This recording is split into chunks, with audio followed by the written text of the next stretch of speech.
আমার নাম মোহাম্মদ শওকত হোসেন এরশাদ। শওকত হোসেন এরশাদ, মানে আমরা এরশাদ ভাই বলি আপনাকে? জি। ওকে, সো এরশাদ ভাই বয়স কত? 32। 32 বছর বয়স। জন্ম জেলা কোথায়? আমার জন্ম নোয়াখালী জেলার কবিরহাট থানার ধানশালিক ইউনিয়নের লামসি প্রাসাদ গ্রামে।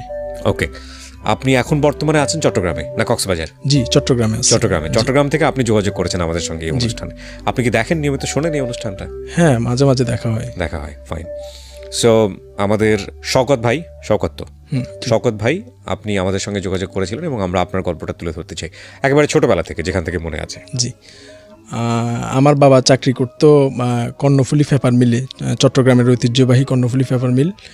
তো যদিও এখন দৈন্যদশা ওই মিলের, কিন্তু আমার বাবা যখন চাকরিরত ছিলেন তখন ওই মিলের তখন যৌবনকাল ছিল বলতে গেলে। দেশের কাগজের চাহিদা বেশিরভাগ ক্ষেত্রে ওই মিলেই মিটাতো। তো মিলের অবস্থা তখন খুবই ভালো ছিল। তো আমার জন্ম ওই চন্দ্রকোনাতেই জন্ম এবং চন্দ্রকোনাতে বেড়ে ওঠা। চন্দ্রকোনার Karnaphuli paper mill school and কলেজে আমার স্কুল এবং কলেজ জীবন সমাপ্তি ঘটে। স্কুল থেকে আমি এসএসসি পাশ করি, আর ওই কলেজ থেকে আমি। কয় ভাই বোন ছিলেন আপনারা? আমরা 6 ভাই 1 বোন। আপনি বড়? না, আমি সবার ছোট, বড়টা 5 নাম্বার। আচ্ছা। সেখানে ওই স্কুলে আমার আসলে বেড়ে ওঠা, হাসি, দুষ্টামি, আনন্দ, বেদনা সব কিছুই ওই চন্দ্রকোনার মাটিতেই আমার। তো চন্দ্রকোনার জন্য সবসময় এখনও আমার মন কাঁদে, মন টানে, কারণ ওখানেই আমার বেড়ে ওঠা স্কুল জীবন, কলেজ জীবন, এবং ওই জায়গা থেকেই আমি চাকরিতে জয়েন করা। আচ্ছা, তো আমি একটু জানতে চাই যে পুলিশের চাকরিটা কি আপনার বাই চয়েস ছিল, মানে আপনি নিজে থেকে চয়েস করে এসেছেন, নাকি ঠিক আছে আমার একটা জব দরকার সেজন্য পুলিশ লাইনে গেলাম, দাঁড়ালাম, হয়ে গেল? না, আসলে ছোটবেলা থেকে আমি বিশেষ করে যখন ঈদ আসতো তখন আমার পছন্দের প্রথম খেলনা ছিল পিস্তল। তো ওই পিস্তল স্টিলের 10 টাকা দামের এক ধরনের পিস্তল পাওয়া যেত, 90-এর দশকের কথা বলছি আমি। তখন ওই পিস্তলগুলা ওই ছোট 2 টাকা দামের একটা বাজি আছে দিলে খুব ফুটতো। তো ওইটা আমার পছন্দের খেলনা ছিল, আর আমরা বন্ধুরা মিলে চোর পুলিশ খেলতাম সবসময়, আর আমি পুলিশ থাকতাম সবসময়। তো সে থেকে আসলে একটা চয়েস ছিল যে পুলিশে জব করার। তো ইনশাল্লাহ আল্লাহ সত্যি সত্যি সে আশাটাই পূরণ করছে। আচ্ছা, তো আপনি জয়েন করলেন কত সালে? আমি 2005 সালে পুলিশ বিভাগে জয়েন করি, এবং আমার ট্রেনিং সেন্টার ছিল নোয়াখালী ট্রেনিং সেন্টারের 24তম ব্যাচের। অ্যাজ এ কনস্টেবল হিসেবে আপনি জয়েন করলেন? আমরা তো যতটুকু শুনেছি বাইরে থেকে যে পুলিশের এই যে কি বলা যেতে পারে র্যাঙ্ক, কনস্টেবল র্যাঙ্ক, সেখানে আসলে খুব কষ্টের একটা পেশা। আমরা বিভিন্ন টেলিভিশন রিপোর্টেও দেখেছি অতি অমানবিক ব্যাপার চলে আসে এখানে। আসলে আপনি জয়েন করার পরে কি দেখলেন, কি পেলেন? যদিও বিভাগীয় পর্যায়ে আমি জানি না আপনি এতটা লিবার্টি পাবেন কিনা বলার জন্য, তারপর আপনার জায়গা থেকে এক্সপিরিয়েন্স। আসলে কষ্ট সব পেশাতেই আছে, তবে আমাদের কষ্টটা আসলে এটা আসলে আমরা যেভাবে সার্ভিসটা করি সেক্ষেত্রে বলতে গেলে কষ্ট তো হয়, কিন্তু সেটা আসলে বাইরে প্রকাশ করার মতো না। এটা যে আমাদের সাধ্য অল্প কিন্তু চাহিদা অনেক। তো আমাদের প্রতি 900 জনের জন্য একজন পুলিশ বাংলাদেশে। তো এটা আসলে একজন পুলিশের পক্ষে এত মানুষকে কন্ট্রোল করা তো কখনোই সম্ভব না। তারপরও আমরা সেবা দিয়ে যাচ্ছি, এবং বিশেষ কিছু মুহূর্ত আছে যেখানে মানুষ বড় ধরনের কোনো অকারেন্স বা বড় ধরনের কোনো বিস্ফোরণ কিংবা কোনো ভয়াবহ পরিস্থিতি সৃষ্টি হলে সবাই যখন পালিয়ে বাঁচতে চায়, তখন কিন্তু সেই জায়গাতে রেস্কিউ করা, সেই জায়গাকে নিরাপদ করা, এবং সেই জায়গায় নিজের জানমাল দিয়ে হলেও সেই জায়গাকে একটা নিরাপদ চাদরে ঢেকে নিয়ে আসা, এটা কিন্তু আসলে আমরা আমাদের জীবন বাজি রেখেই করি। তো সেক্ষেত্রে বলতে গেলে পুলিশের পেশাটা একটু চ্যালেঞ্জিং পেশা, এবং এই পেশায় অনেক না পাওয়া আছে। তারপরেও না পাওয়াকে আমরা সেই বড় করে দেখি না, আমরা দেখি সবসময় আমাদের দেশটাকে।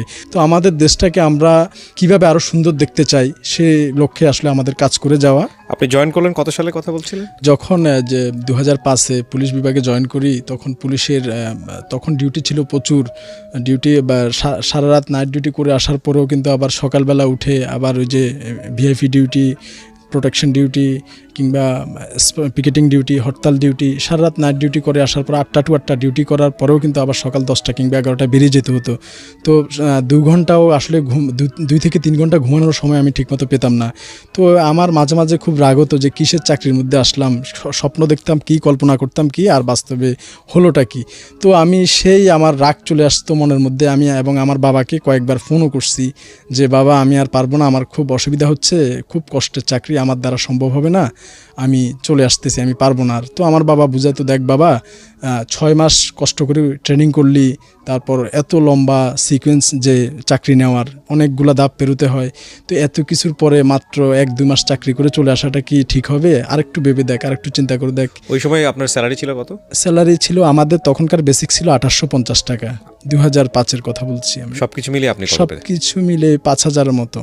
2005 সাল? জি 2005 সাল আগস্ট মাসের কথা বলছি। এখন কত হয়েছে এটা কনস্টেবল? এখন আসলে আমাদের বেতনটা হচ্ছে প্রতি বছর ইনক্রিমেন্ট যোগ হয়, তো যাদের সার্ভিস বেশি তো তাদের বেতনটা আসলে একটু বেশির কোঠায় যায়। আপনার তো এটা বলতে সমস্যা নেই, কারণ এটা তো ওপেন সিক্রেট, সবাই জানে সরকারি বেতনের যে রেশিও।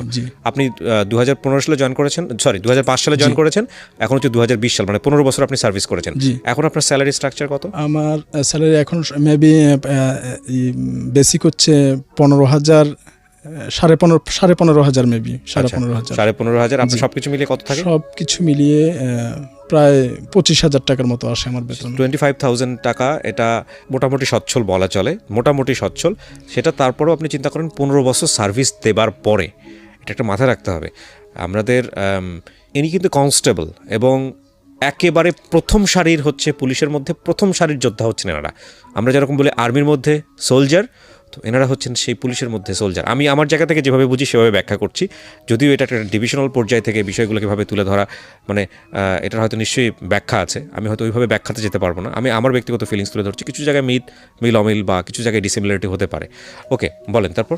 তো আমি ওনাকে অপশন দিতাম যে আমাদের তো দোকান আছে, তো দোকানে তো 2জন কর্মচারী ছেলে আছে, না হলে একজন বাদ কইরা দিয়ে আমি কর্মচারী, ওই ছেলের জায়গায় আমি ঢুকে যাব। ওরে বাবা, কি পরিমাণ পেইন তাহলে চিন্তা করেন। তো আমি এরকমও বলছি, তো উনি তারপর আমাকে বলছে, দেখ বাবা আরেকটু কষ্ট করে দেখ, আর 2-1 মাস দেখ, তারপর না হলে চলে আসিস। তো সবসময় আমাকে সান্ত্বনা, বুদ্ধি, পরামর্শ এগুলা দিয়ে যাইতো। তো তারপরও চলে যাচ্ছে। আসলে কষ্ট যদি আমাদের ট্রেনিং পিরিয়ডে আমাদের স্যাররা সবসময় একটা কথা বলতো যে কষ্টটাকে যদি তুমি কষ্ট মনে করো তাহলে সেটা তোমাকে আরও চেপে ধরবে, আর যদি তুমি সেটাকে কষ্ট না মনে করো তো সেটা কোনো ব্যাপারই না তোমার কাছে। তো আমিও সেটাকে দেখলাম যে বাবাও না আসার পক্ষে কথা বলছে, পরে নিজের উপর চ্যালেঞ্জ নিলাম যে দেখি না কি হয়, কত খাটাইতে পারে আর আমিও কত খাটতে পারি দেখি। তারপর এরকম করতে থাকি, ডিউটি করতে থাকি, আস্তে আস্তে শরীরের উপর সেটা সহনীয় পর্যায়ে চলে আসে এবং অনেক কিছু দেখি, কাছ থেকে অনেক কিছু দেখি যেটা আসলে আমাকে পুলিশের চাকরির প্রতি টানে, যে মানুষের এত কাছ থেকে গিয়ে সেবা করা আর কোনো প্রফেশনে আমার মনে হয় সম্ভব না।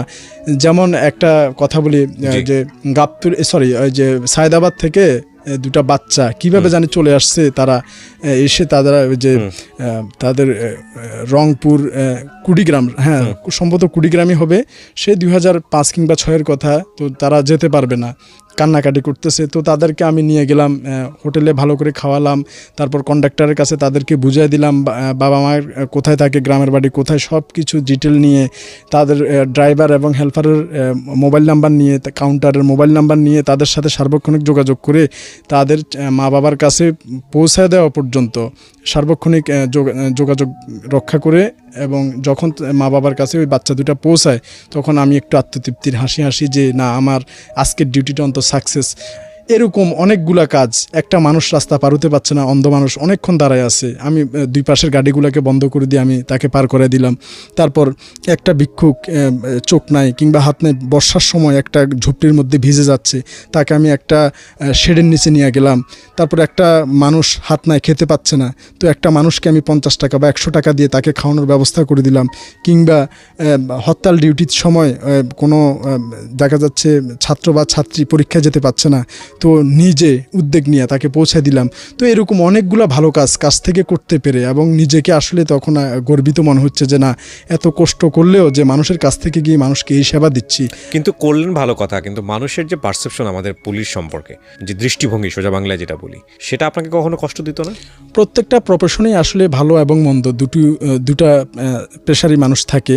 তো এখনকার যে বর্তমান সিচুয়েশন, যে পরিবেশ পরিস্থিতি, সেই অনুযায়ী খারাপের পাল্লাটাই ভারী। শুধু পুলিশ না, সবগুলো প্রফেশনেই আছে, যেটা আমার এই গল্পের সামনে আপনারা পাবেন। জি দেখা যাচ্ছে এরকম মানুষের অনেকগুলো কাছ থেকে উপকার করতে পারছি, মানুষ দোয়া করছে।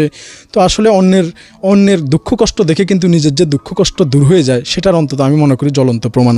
আমি দেখছি যে রাস্তায় মানুষ সারা রাত মশা মাছি কামড়াচ্ছে, পোকা কামড়াচ্ছে, তারপরে মাথার উপর তাদের থাকার কোনো ছাদ নেই, বৃষ্টিতে ভিজে যাচ্ছে, রোদে কষ্ট করছে।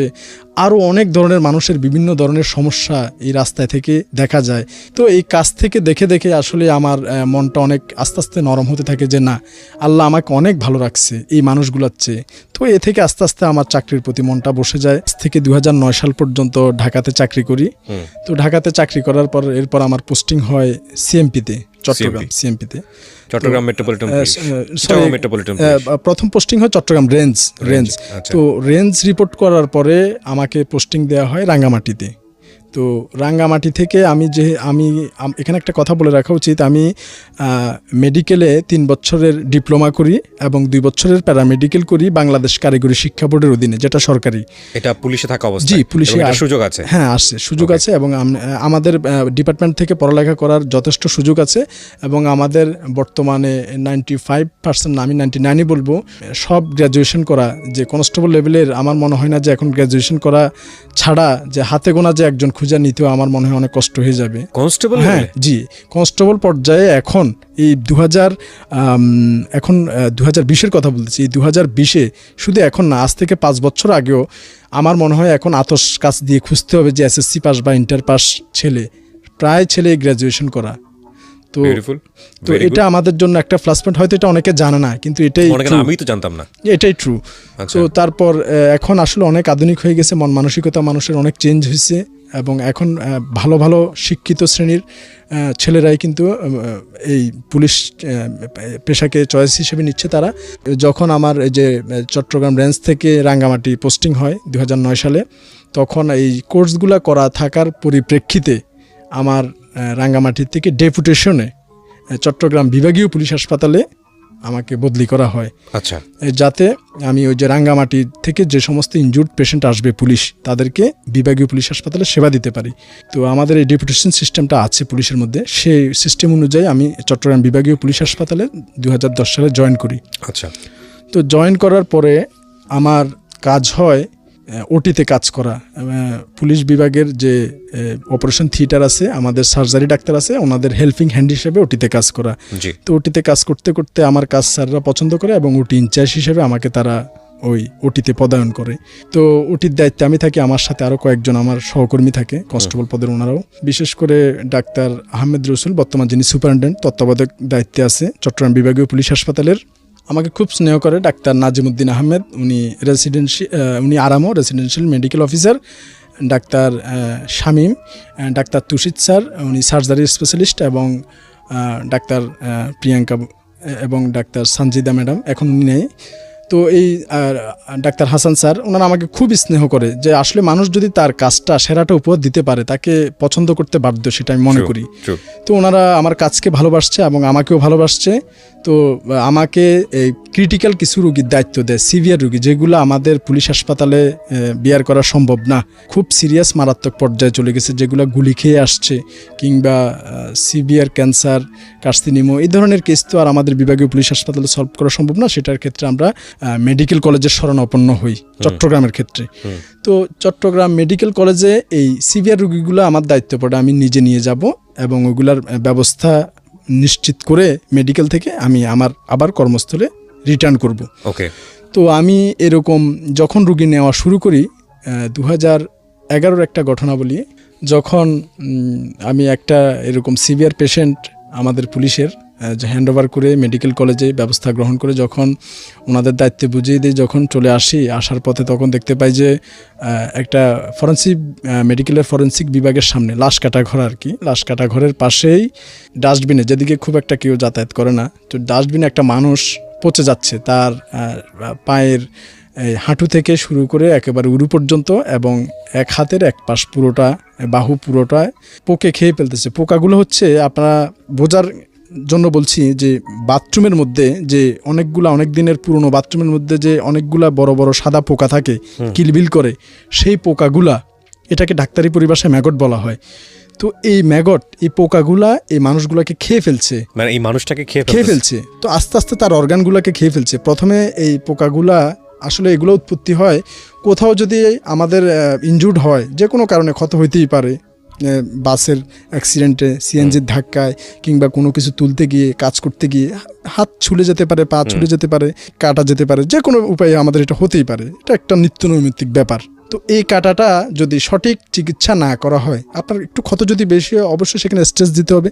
সেলাই যদি না করেন তো ওই জায়গাটা থেকে ইনফেকশন ছড়াতে ছড়াতে আস্তে আস্তে গ্যাংগ্রিন হয়ে যাবে। গ্যাংগ্রিন হয়ে যাওয়ার পরে ওইখানে আস্তে আস্তে ম্যাগট সৃষ্টি হবে। এই পোকাগুলো আস্তে আস্তে বাড়তে বাড়তে আপনার এই প্রথমে টিস্যুগুলোকে খেয়ে ফেলবে। টিস্যুগুলো খেয়ে ফেলার পরে বোনকে ধরবে। ওই বোন থেকে তারপর আস্তে আস্তে এটা যখন রক্তনালীগুলো অ্যাটাক করে হার্টের ভিতর দিয়ে, বোনের ভিতর দিয়ে আস্তে আস্তে ভিতরে প্রবেশ করে, তখন মানুষটা অল্টারনেটিভ হার্ট অ্যাটাক করে মৃত্যুবরণ করে। তো এই প্রক্রিয়া ঘটাতে আপনার সর্বোচ্চ 1 মাস সময় নেবে একটা মানুষের ক্ষেত্রে। তো রোগ প্রতিরোধ ক্ষমতা যদি তার ভালো থাকে তাহলে আরও কিছুদিন তাকে বাঁচতে পারে, আর যদি রোগ প্রতিরোধ ক্ষমতা ভালো থাকে তাহলে 1 মাসের আগে সে শেষ হয়ে যেতে পারে। তো তারপর দেখি যে এরকম একটা মানুষ ডাস্টবিনে পড়ে রয়েছে, পোকা খেয়ে ফেলতেছে। তখন আমি চিন্তা করলাম যে এইভাবে তো আমি ফেলে রেখে চলে যেতে পারি না। তো ওদিকে আসলে কেউ ভয়ও যায় না, লাশ কাটা ঘরের পাশে, তার উপরে পচা দুর্গন্ধ আসতেছে। তো অনেকে মনে করতেছে এটা কোনো পচনশীল লাশের গন্ধ, আসলে এটা জ্যান্ত মানুষ। আমি যেহেতু মেডিকেলে জব করি, পুলিশের মেডিকেল শাখায় আছি, তো আমার ওই যে ফরেন্সিকের উপর একটু বাড়তি কিউরিসিটি আছে যে মানুষের লিভার কীরকম, কতটুকু হয়, এই লিভার থেকে কি নেয়, কয়টা অংশ থাকে। আসলে আমি এগুলা তো বইতে পড়ছি, প্র্যাকটিক্যালি দেখা আর বইতে পড়া অনেক পার্থক্য আছে। তো আমার এই কিউরিসিটিটা অনেক আগে থেকে, এবং আমি যখনই মেডিকেল যাই, মেডিকেলের যে ডোম যে লাশ কাটে তার নাম হচ্ছে কদম আলী, চট্টগ্রাম মেডিকেল কলেজের। তো কদম আলীর সাথে আমি একটু সখ্য করে তুলি যে লাশের পার্টগুলা, অংশগুলা লাশ কাটার পরে যে কোন পার্ট কতটুকু, কারণ ওর থেকে জিনিসটা শেখার আমার উদ্দেশ্য এটা যে আমার পুলিশ হাসপাতালে যখন একটা, যেমন কিছুদিন আগে একটা বাবুর্চিকে তার ভাই চাকু মেরে দিছে, তো ওই বাবুর্চিকে যখন নিয়ে আসছে আমার ওটিতে সেলাই করার জন্য, তো আমি এই চামড়াটা কতটুকু মোটা, আর এই চামড়াটা আপনার ওই যে ওই যে প্রস্রাবের এই যে থলি, ওই থলি থেকে উপরের চামড়াটা কতটুক পুরুত্ব, আমি কতটুক ডিপে যেতে পারবো স্টিচ দেওয়ার জন্য, এই জিনিসটা আমি কিন্তু সম্পূর্ণ ওই ফরেন্সিক বিভাগে যায় শিখতে পারি। এই জিনিসগুলো কিন্তু আমি ওইখান থেকেই শিখছি, এবং ওইখান থেকে আমি এখন আমার হাত পানির মতো চলে। তো এটা যদি আসলে প্র্যাকটিক্যালে না যাওয়া যায় তাহলে এটা কিন্তু বই পড়ে কিংবা কারো থেকে দেখে এতটা শেখা যায় না।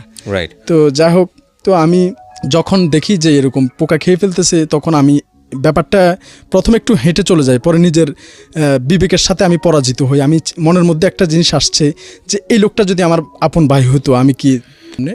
তারপর আমি 4 জোড়া গ্লাভস কিনি, কারণ ওইটা তো পচে গেছে, ধরা যাবে না। খুবই করুণ অবস্থা। কোথায় মেয়ে ছিলেন উনি? ছেলে। পড়ে আছে ওইখানে? হ্যাঁ, ওইখানেই পড়ে আছে। এই যে একটু মুখ নাড়াচ্ছে, হাত নাড়াচ্ছে, একটা হাত ভালো আছে সেটা নাড়াচ্ছে, আর একটা পা ভালো আছে সেটা নাড়াচ্ছে। তখন পর্যন্ত কথাবার্তা বলতে পারেনি। সে তার ক্ষুধা লাগছে, সে হাত দিয়ে বুঝাচ্ছে মুখের কাছে যে খাবে, কিন্তু ডাস্টবিনের মধ্যে পড়া। কিন্তু তো আপনি ওনার সঙ্গে তখন কথা বলতেছিলেন, মানে উনি কি করতেছিল আসলে? উনি আসলে, আমি যতটুকু বুঝতে পারছি, উনি মানসিক ভারসাম্যহীন। উনি শুধু হাত দিয়ে খাবে, এরকম খাবার দেখাচ্ছে যে তার ক্ষুধা লাগছে। তো ওখানের মধ্যে মানুষ ময়লা ফেলে। তো আমি চিন্তা করলাম যে ওনাকে কিভাবে রেস্কিউ করা যায়। তো ওনার আসলে ধরার মতো জায়গাও নাই, একটা যে হাত, একটা পার, একটা হাত তো অলরেডি পোকা খেয়ে ফেলতেছে। তো আমি চিন্তা করছি যে গ্লাভস কিনবো। তো আমি 4 পেয়ার গ্লাভস কিনি। তো আমি বাকি 3 জন কাকে পাবো ধরার জন্য? আমি 1 ঘন্টা ওইখানে দাঁড়াইছি, অনেক লোককে রিকোয়েস্ট করছি। তো যে কোনো লোককে ডাকলেই আসে, কিন্তু রুগীর দিকে তাকানোর পরে থুতু ফেলে চলে যায়, ওইদিকে আর তাকায় না। আপনি পুলিশি ড্রেস পরা অবস্থায় রিকোয়েস্ট করতেছেন, বাট নোবডি ইজ লিসনিং। না, কোনো লোকই। ক্যান ইউ ইভেন ইমাজিন, মানে একজন পুলিশ যদি কাউকে রিকোয়েস্ট করে, এটা সাধারণ মানুষ শুনবে না, এটা তো চিন্তাই করা যায় না। প্রথম কথা হচ্ছে এটা। তো তারপরে পুলিশকে ডিনাই করতেছে, তার মানে রোগীর অবস্থা কতটা খারাপ ছিল।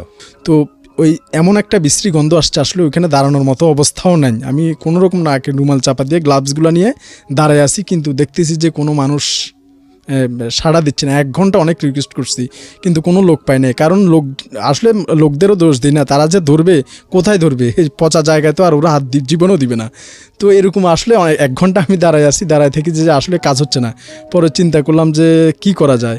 তারপর আমি আমার ওই যে পুলিশ লাইনে ফেরত আসলাম। তো আমি যাদের সাথে থাকি তো সেখানে এখন পোস্টিং হয়ে গেছে, বর্তমানে কোর্টে আছে, সদর কোর্টে আছে চট্টগ্রামের কনস্টেবল আনোয়ার, এবং আরেকজন কনস্টেবল আছে, এখন পোস্টিং হয়ে গেছে কনস্টেবল মিরাজ এখন প্রমোশন হয়ে এএসআই সম্ভবত বরিশালে আছে। মিরাজ এবং আনোয়ার, আর একজন অনেক রিকোয়েস্ট করি এক ভ্যান গাড়িওয়ালাকে ধমক দিয়ে, আমরা 3 জন পোশাক পরা মানুষ, তাকে একরকম জোর করে ধমক দিয়া তার ভ্যান গাড়ি সহ তাকে নিয়ে আসছি। বলছি তোকে 500 টাকা দেবো। সে বলে আমি 1 টাকাও নিব না, আমি আপনাদের এই রুগী উঠাতে পারবো না। সে না তো নাই, তারপরে তাকে অনেক একরকম জোর করে ধরে ধমক টমক দিয়ে তো তার গাড়িতে আমরা ওই অজ্ঞাত বেওয়ারিশ মানসিক ভারসাম্যহীন পচে যাওয়া মানুষটাকে উঠাই এবং উঠিয়ে চট্টগ্রাম মেডিকেল কলেজ হাসপাতালে নিয়ে যাই। তো নিয়ে যাওয়ার পরে এটার এমন বিকট দুর্গন্ধ, আশপাশে কেউ দাঁড়াচ্ছেও না। ওনাকে যে এখানে একটা সিস্টেম কি, মেডিকেলে রুগী আসার পর মেডিকেলের নিজস্ব কিছু ট্রলি আছে, ওই ট্রলিতে করে যে ওয়ার্ডে রুগীকে রেফার করা হয়, ওই নির্দিষ্ট ওয়ার্ডে, ওই ডিজিজের ওয়ার্ডে রুগীকে ওই ট্রলিতে করে নিয়ে যাওয়া হয়। কিন্তু এই রুগীকে কেউ ওই ট্রলিতে উঠাবে না, সবাই সরে গেছে। তো একজন মানুষ কিন্তু সৃষ্টির সেরা জীব, তো সবাই সরে গেছে, তাকে ট্রলি থেকে উঠাবে না।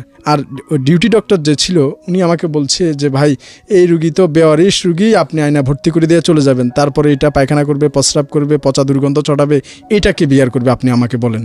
তো আমি ওনাকে কি উত্তর দেবে আমিও নিজেও বুঝতেছি না। তো এটা একটা মানে কোনো সমাধানে থাকলো না এটার। তারপরও আমি যে গায়ে পুলিশের পোশাক একটু জোর খাটালাম, বললাম যে এর গার্জিয়ান আমি, হ্যাঁ ভর্তি করেন আপনি। তারপরে উনি দেখতেছে যে আমরা 3 জনই পুলিশের 3 জন পোশাক পরা পুলিশ, প্রায় উত্তেজিতের মতোই। তখন উনি বাধ্য হয়ে ভর্তি করলেন, যে যখন আপনারা গার্জিয়ান আছেন ঠিক আছে ভর্তি নিলাম।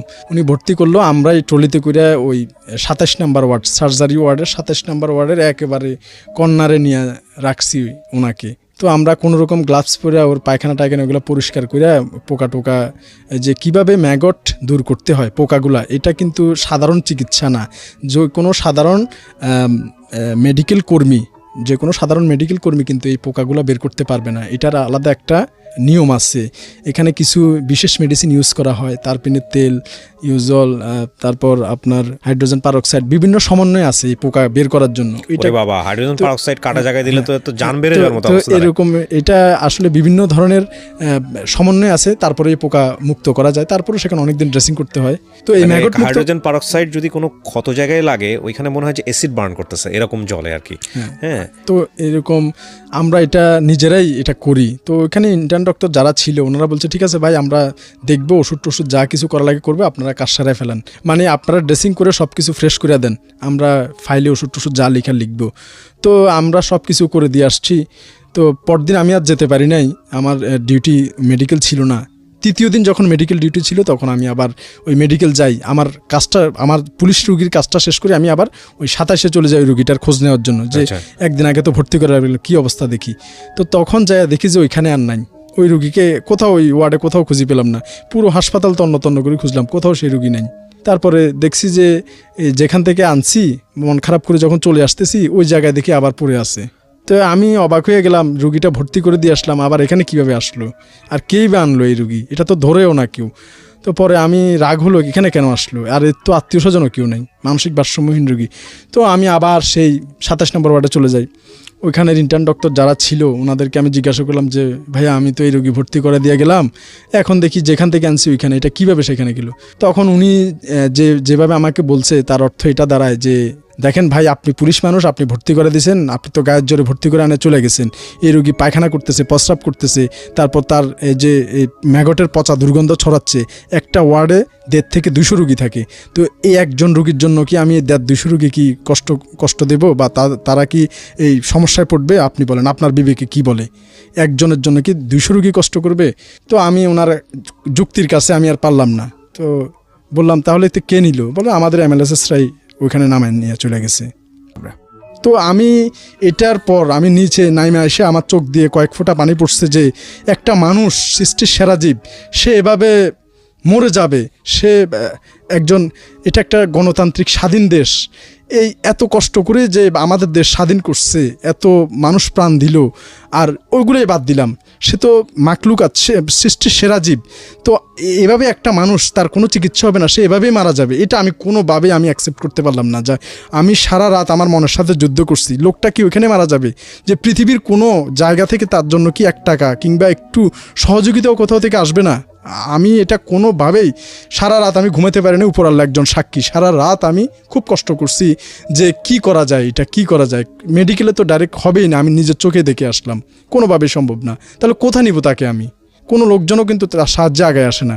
পরে চিন্তা করলাম, আমি তো ডিপ্লোমা করা, আমি তো প্যারামেডিক্যাল করা, আমি তো ওটি ইনচার্জ হিসেবে দায়িত্ব পালন করতেছি, তো আমি কেন পারবো না? আমিও তো আমাদের এখানে সিভিয়ার ড্রেসিংগুলো আমিই করতেছি, অপারেশনের পরপরই ড্রেসিংগুলো আমি হাত দিচ্ছি, অর্গান কেটে বাদ দিছে, গুলি লেগে পা উড়ে গেছে, সেই ড্রেসিং তো আমিই করছি, তাহলে এটা কেন আমি ধরবো না? কেউ যখন নাই তখন আমি সিদ্ধান্ত নিচ্ছি যে না, আমি একাই ধরবো, এটা শেষ, আমি দেখেই ছাড়বো। আর আমার সবচেয়ে ভরসা হচ্ছে, আমি যখন আমার এই পুলিশের পোশাকটা গায়ে দিই, তখন আমার মনে হয় আমাদের সব জাতির একটা ধর্ম আছে, মুসলিমের ধর্ম হচ্ছে ইসলাম, বুদ্ধিস্টের ধর্ম হচ্ছে বৌদ্ধ ধর্ম, খ্রিস্টানদের ধর্ম হচ্ছে খ্রিস্টীয় ধর্ম, হিন্দুদের ধর্ম হচ্ছে সনাতন ধর্ম, পুলিশেরও একটা ধর্ম আছে। আর আমাদের ধর্মটা হচ্ছে সেবা, সেবাই পুলিশের ধর্ম। আমাদের মূল মোটো স্লোগান একটাই, সেবাই পুলিশের ধর্ম। তো যখন আমি আমার এই পোশাকটা গায়ে দিই, তখন আর আমার যে মনের মধ্যে যে সংকোচটা ছিল সেটাও সম্পূর্ণ কেটে যায়, যে আমিই করব, এটা আমাকে করতে হবে, আমিই করব। এবং আমি দৃঢ় সংকল্প করি যে আমি নামছি তো নামছি, এটা শেষ আমি দেখে ছাড়বো, এবং আমি আগায় যাই।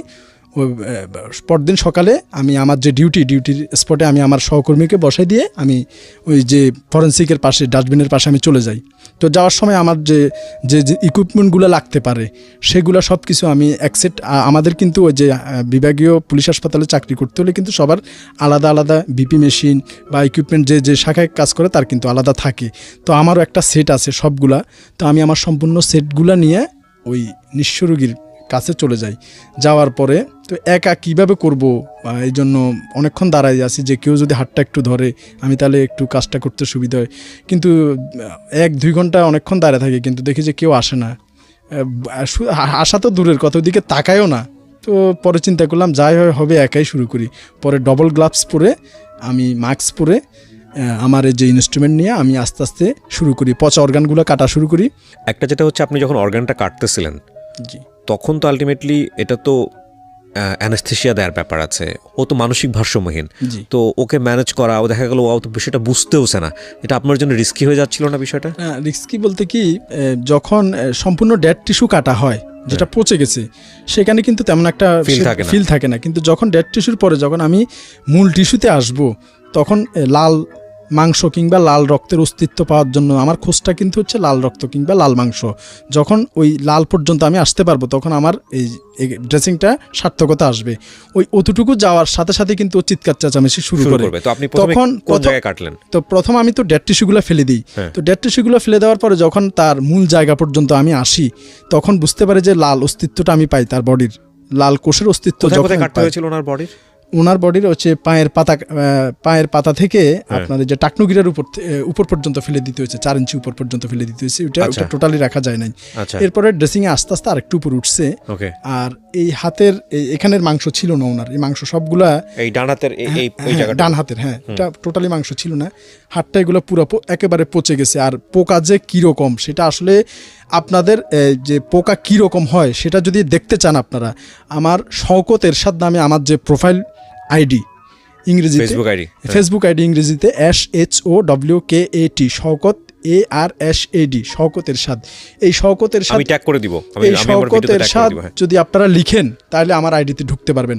আর ঢুকলে একটু নিচের দিকে যাওয়ার চেষ্টা করবেন। মানুষকে শরীর পোকা যে কীভাবে খেয়ে ফেলে এটা আসলে আমার মুখ থেকে না শুনে যদি আপনি, তো যারা সহ্য করতে পারেন শুধু তারাই দেখবেন, যাদের হার্ট দুর্বল তাদের না দেখার অনুরোধ জানাচ্ছি। অনেকগুলো এখানে অর্গান বিচ্যুতি আছে, এটা আপনাদের হয়তো খারাপ লাগতে পারে। তো আমি সেটা যখন এরকম ড্রেসিং শুরু করি, আর এই ধরনের ড্রেসিংয়ে কমপক্ষে 3 থেকে 4 মাস সময় লাগে এই পুরো টিস্যুগুলোকে সজীব করে নিয়ে আসতে।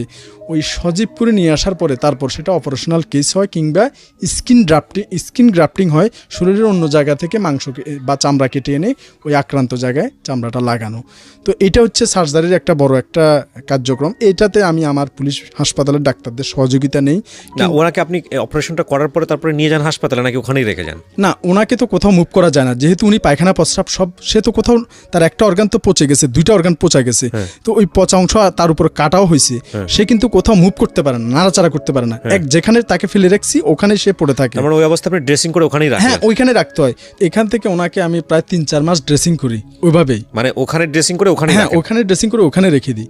তো এই ড্রেসিংয়ের সাথে সাথে অনেকগুলো ব্যাপার আসে দাঁড়ায়, যেমন প্রত্যেক দিন কিন্তু ওনার কাপড় চেঞ্জ করে দিত। সারাদিন ওই পায়খানা করতো, প্রস্রাব করতো একটা কাপড়ের মধ্যে। তো আমি সন্ধ্যাবেলা গিয়ে ওই কাপড়টা ফেলে দিয়ে নতুন আরেকটা কাপড় ওকে পরাই দিতাম। আপনি কি তখন ম্যারিড ছিলেন? না, তখন আমি আনম্যারিড। আমার এই যে বেতনের টাকাটা আসলে আমি খরচ করতে পারি কিভাবে, এটাতে কিন্তু অনেক খরচটা হচ্ছে এই যে তার প্রতিদিন নতুন কাপড় দেওয়া। নতুন কাপড় বলতে কি যেটা কম দামে পাওয়া যায় ওই রকম কাপড় কিনি আমি দিই, কারণ এই তাকে যে কাপড়টা পরেছি যখন সারাদিন যে পায়খানা প্রস্রাব করছে আমার পক্ষে তো আর এটা কোথাও নিয়ে ধোয়া সম্ভব না, ওয়াশ করা সম্ভব না। তো সেজন্য আমি কম দামে একটা লুঙ্গি আর একটা ফতুয়া তাকে গায়ে দিয়ে দিতাম। সারাদিন ওটাতে পায়খানা প্রস্রাব করতো, আবার পরদিন এসে ওটা চেঞ্জ করে আরেকটা দিয়ে দিতাম। আল্লাহ, কথা বলার সুযোগ হতো ওই সময়টাতে আপনার? ও আসলে আমাকে, সেটা একটু পরে বলছি, সেটা আর একটু মর্মান্তিক ব্যাপার। তো যেটা বলছিলাম যে তার এই প্রতিদিন কাপড় চেঞ্জ করে দেওয়া এবং প্রতিদিন রাত্রে একবেলা আমি তাকে খাবার দিতাম। সারাদিন আসলে আমার পক্ষেও সম্ভব ছিল না, আমার তো কাজ থাকতো, আর আমি তাকে একবেলা খাবার দিতাম। রাত্রে কখন আমি আসবো সেই ওইদিকে তাকায় বসে থাকতো। আমি রাত্রে গেলে ও খাবারটা খাবে, আমি যদি কোনো কারণে না যাইতে পারি সেদিন সে না খেয়ে থাকবে। ওষুধ খাওয়াতে হতো না? না, ওষুধ আমি একবেলায় খাওয়াতাম তাকে। আমি দিনে একবার আসতাম শুধু, ওই রাতের বেলায় ওষুধ দিয়ে যাইতাম। যদিও ওষুধ 2 বেলা অ্যান্টিবায়োটিক 2 বেলা কোর্সের নিয়ম, কিন্তু আমারও তো আসলে ওইদিকে চাকরি, আবার এদিকে প্রতিদিন কিন্তু একবার হাজিরা দিতেই হবে, না হলে এটাও হবে না। পরে আসলে আল্লাহ তাদেরকে সেভ করে, আল্লাহর একটা বিশেষ রহমত আছে তাদের উপরে। তারপর আমি কি করি, ওই যে ওই লোকটাকে যখন খাবার দেই, আমি যখন রাত্রে আসবো সেই ওইদিকে তাকায় বসে থাকে যে কখন আমি আসবো তার জন্য খাবার নিয়ে। তো আমি যখন আসি তখন ওই লোকটা, সে কিন্তু মানসিক প্রতিবন্ধী, আমাদের মতো স্বাভাবিক কথা বলতে পারে না। মাঝে মধ্যে 2-1টা কথা বলে, খাবো না, যে জিনিসটা দিলে তার শরীর জ্বলে, যে মেডিসিনটা দিলে ওইটা দিতে গেলে সে না বলে, হাত এভাবে করে, হাত ছড়ায় দেয়। মোটামুটি একটা তার সাথে আমার একটা ভাষার যোগাযোগ হয়ে গেছে, আমি বুঝতে পারি সে কি বলতে চাচ্ছে।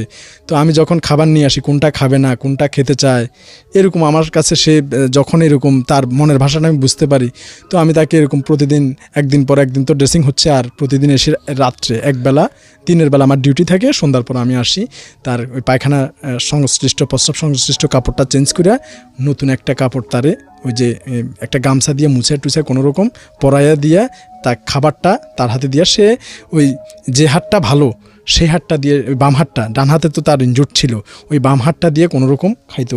তো আমি তাকে কাটা জাতীয় খাবার দিতাম না, বিশেষ করে ডিম। জীবনে কোনোদিন একটা পূর্ণবয়স্ক মানুষের এই যে স্যানিটারি যে ব্যাপারটা, এটা যে করে নাই সে কোনোদিন বুঝবে না যে এভারেস্টটা আহরণ করা আর এই কাজ করা কোনোটাই আসলে কম না। মানে যদি চ্যালেঞ্জের জায়গা থেকে বলি, একটা পূর্ণবয়স্ক মানুষের ক্লিনিং নাম্বার 1, আমি ইন্টারাপ্ট করছি, ইট ইজ ইম্পর্টেন্ট, কারণ ইটস নট এ এন্টারটেইনমেন্টের জায়গাটায় নাই, আপনাদের ফিলগুলো বোঝাটা খুব জরুরি। ইভেন বাচ্চা মানুষ করতে গিয়ে বাচ্চার যে পটিটা না, বাচ্চা যখন 2-2.5 বছর বয়স হয়ে যায় সেইটাও অনেক সময় নেওয়া যায় না। আর একটা পূর্ণবয়স্ক মানুষ 3 মাস তো ওইখানে উনি ট্রিটমেন্ট দিচ্ছেন, তার কত আগে থেকে তিনি ওই নোংরা ডাস্টবিনে পড়ে আছেন, কী পরিমাণ তার গায়ে গন্ধ, কী পরিমাণ রক্ত পচে গেছে, মাংস, যাকে গোসল করানো যাচ্ছে না, মানে জলজন্ত একটা মানুষ, তাকে প্রতিদিন নিজের পকেট থেকে পয়সা খরচ করে এনে ড্রেসটা উনি তো ক্লিন করতে পারতেছেন না, উনি এটা নিয়ে বলতেছে গামছাতে কোনো রকম মুছে ওটা ফালাই দিচ্ছে ডাস্টবিনে, পরবর্তী দিনে আরেকদিন একটা নতুন জামা, এবং নতুন না হোক যাই হোক না কেন কিছু একটা ম্যানেজ করে নিয়ে আসতেছে। মানে আমি আমার এই সময়ে আমার বলতে ইচ্ছে করতেছে যে আমি আমার জীবনের সেরা গল্পটা বোধহয় আজকে আপনাদেরকে শোনাতে চাচ্ছি। আলহামদুলিল্লাহ, চলেন প্লিজ। তারপর যখন এগুলা আমি চেঞ্জ করি, চেঞ্জ করার পরে তো তার মুখে যে একটা আমার যে প্রতিদিন খরচ হচ্ছে তার পিছে কাপড় চোপড় বাবদ বা খাবার বাবদ, তো আমি তো আর রান্না করে আমি তো ব্যারাকে খাই, আর ব্যারাক থেকে তো আমরা পুলিশে যা খাই সেই খাবার তো আমরা প্লেটে খাই, প্লেটে করে তো তার জন্য এভাবে রাস্তা দিয়ে নিয়ে আসা সম্ভব না। তো সে যে খাবারগুলো বেশি খেতে পছন্দ করে দোকান থেকে রেডিমেড সেই খাবারগুলো আমি তাকে কিনে খাওয়াতাম, এবং এটার জন্য একটা প্রতিদিন একটা ভালো একটা কজ দাঁড়ায় যাচ্ছে। তো এই টাকাটা আসলে সবারই যখন আপনার পার্সোনাল কাজে না যায়, যদি অন্য কোনো কাজে আপনি টাকা খরচ করেন, আপনার মনের মধ্যে একটু হলেও খারাপ আসার কথা। তো আমার মধ্যে একটু আসছিল যে কেন আমি এত টাকা, আমার বেশিরভাগ টাকায় তো তার পিছে চলে যাচ্ছে, মনের মধ্যে কিঞ্চিত উকি দিত। কিন্তু যখন আমি তার কাছে যাইতাম, সে যে একটা নিষ্পাপ আমার দিকে তাকায় হাসি দিত যে আমি আসছি মানে আজকে তার খাবার হবে, তো একবার উপর আল্লাহ সাক্ষী আমার সেই সব দুঃখ চলে যেত এখান থেকে। তো আমি মানে আমার মনে হচ্ছে যে না, আমি আমার পুরো বেতনটাই মনে হয় এর পিছে দিলেও আমার কোনো মানে বিন্দুমাত্র আফসোস আসবে না, পারলে আরও যদি বেশি দিতে পারি আরও ভালো লাগবে। তার যে আমি আসার সাথে সাথে যে হাসিটা দেয় যে তার তো খাবার এসে গেছে, তো এটা আসলে কতটুকু আমি বুঝাতে পারবো না।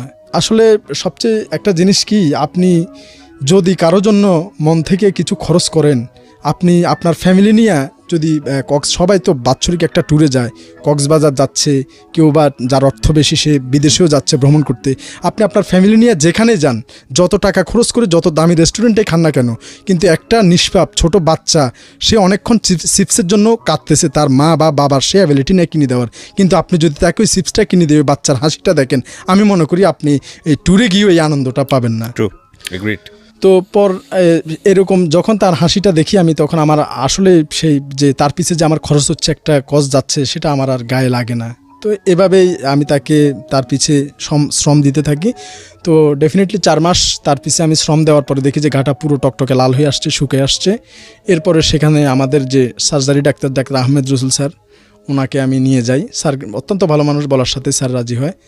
তো স্যারকে দেখাই। স্যার প্রথমে আমাকে একটু দুষ্টামি করে বকা দেয় যে তোর আর খাই দেয় কাজ নাই, তুই এগুলো নিয়ে পড়ছিস, তুই আমার হাসপাতালে সময় না দিয়ে বাইরে দিচ্ছিস। কিন্তু স্যারের সেটা মনের কথা ছিল না। স্যার সত্যি আমাকে খুব ভালোবাসে এবং ওই রুগীর ব্যাপারে যথেষ্ট হেল্প করছে। ওনার হেল্প নেওয়ার পরে শুধু আমি না, আমার সাথে চিকিৎসকরাও জড়িত, ওনারাও আমাকে সর্বোচ্চ সহযোগিতাটা দিছে।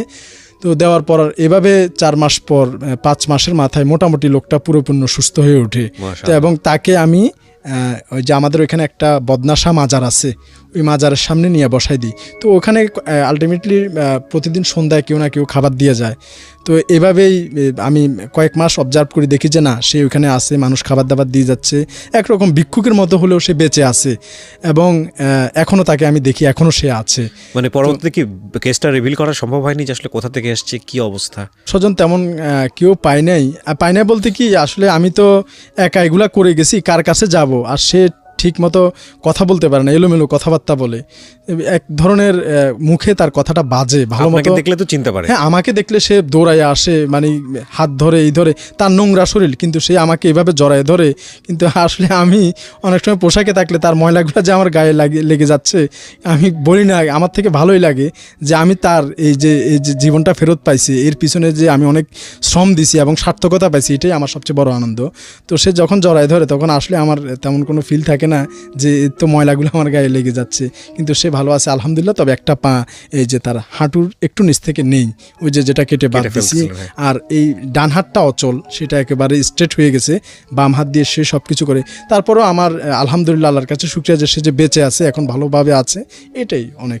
তারপরে কি হলো আপনার? তো এরপর কিছুদিন পর আমার ছোট বোন, বর্তমানে সে হেলথে চাকরি করে, কবিরহাট ইয়েতে হেলথে। এরপর ওর হাজব্যান্ড হচ্ছে সহকারী প্রধান শিক্ষক ওই নোয়াখালীর যে ভুইয়ারহাট উচ্চ বিদ্যালয়ের। তো আমার বোনটা যখন বিয়ে হয় নাই, সম্ভবত ইন্টারে পড়তেছে, তো তার হাতে ডান হাতে একটা সিস্ট হয়। সিস্ট হওয়ার পরে টিউমার জাতীয় সিস্ট হওয়ার পরে তো ওকে অপারেশন করার জন্য চট্টগ্রাম মেডিকেল নিয়ে আসে। তো যখন মেডিকেল নিয়ে আসে, তো আমাকে ফোন করা হয় যে তুই তো চট্টগ্রাম আসছিস, তুই আয়, তোর বোনের অপারেশন হবে। আমার বাবা, আমার মা, আমার ভাই ওখানে সবাই ছিল। তো আমার বোনের রক্তের গ্রুপ হচ্ছে বি পজিটিভ। ওটি করতে গেলে রক্তের প্রয়োজন হওয়াটাই স্বাভাবিক। আমার রক্তের গ্রুপও বি পজিটিভ। বলছে যে তুই একটু তাড়াতাড়ি আয়, যদি রক্ত লাগে রক্ত তোর থেকে দেওয়া লাগবে। তাই বলছে হ্যাঁ ওকে, আমি আসতেছি। তো অপারেশন থিয়েটারে ঢুকাইছে, আমার বোনের অপারেশন চলছে। তো আমি মেডিকেলের গেটে যখন আসি তখন দেখছি যে একটা মানে 4-5 জন মানুষ একটা পাজামা পাঞ্জাবি পরে একটা বাচ্চাকে বয়স 5-6 বছর এরকম হবে বা 6-7 এরকমই হবে, তো তাকে সবাই ধরাধরি করে ঢুকাচ্ছে, পুরো পাজামা পাঞ্জাবি রক্তে লাল। তো আমি একটু দৌড়ায় গেলাম, কি হলো এখানে? তখন বলছে যে সম্ভবত কোনো একটা এতিমখানার ছাত্র গাড়ি অ্যাক্সিডেন্ট হয়েছে মিরসরাই কিংবা তার আর একটু আগে এরকমই হবে, তারা ওইখানে দিয়ে চলে গেছে পথচারীরা, তো ওইখানে কিন্তু আর কেউ নাই। তো লোকটা বাচ্চাটার বিভিন্ন জায়গা থেকে ব্লিডিং হচ্ছে। তো এখন ওই আয়ারা যারা ট্রলিতে করে ওয়ার্ডে নিয়ে যাবে তারা লোক খোঁজাখুঁজি করছে, কে এই লোক, আর এর লোকই কারা, কে দিয়ে গেল, মানে একটা ধূম্রজাল। ওই ছেলেটা কিন্তু তখন ওইভাবে পড়ে আছে। তো আমি চিন্তা করলাম যে আমার বোনের তো আমার ওইখানে আমার অন্য ভাইরা আছে, আমার মা আছে, বাবা আছে, কিন্তু এই বাচ্চাটার তো কেউ নাই।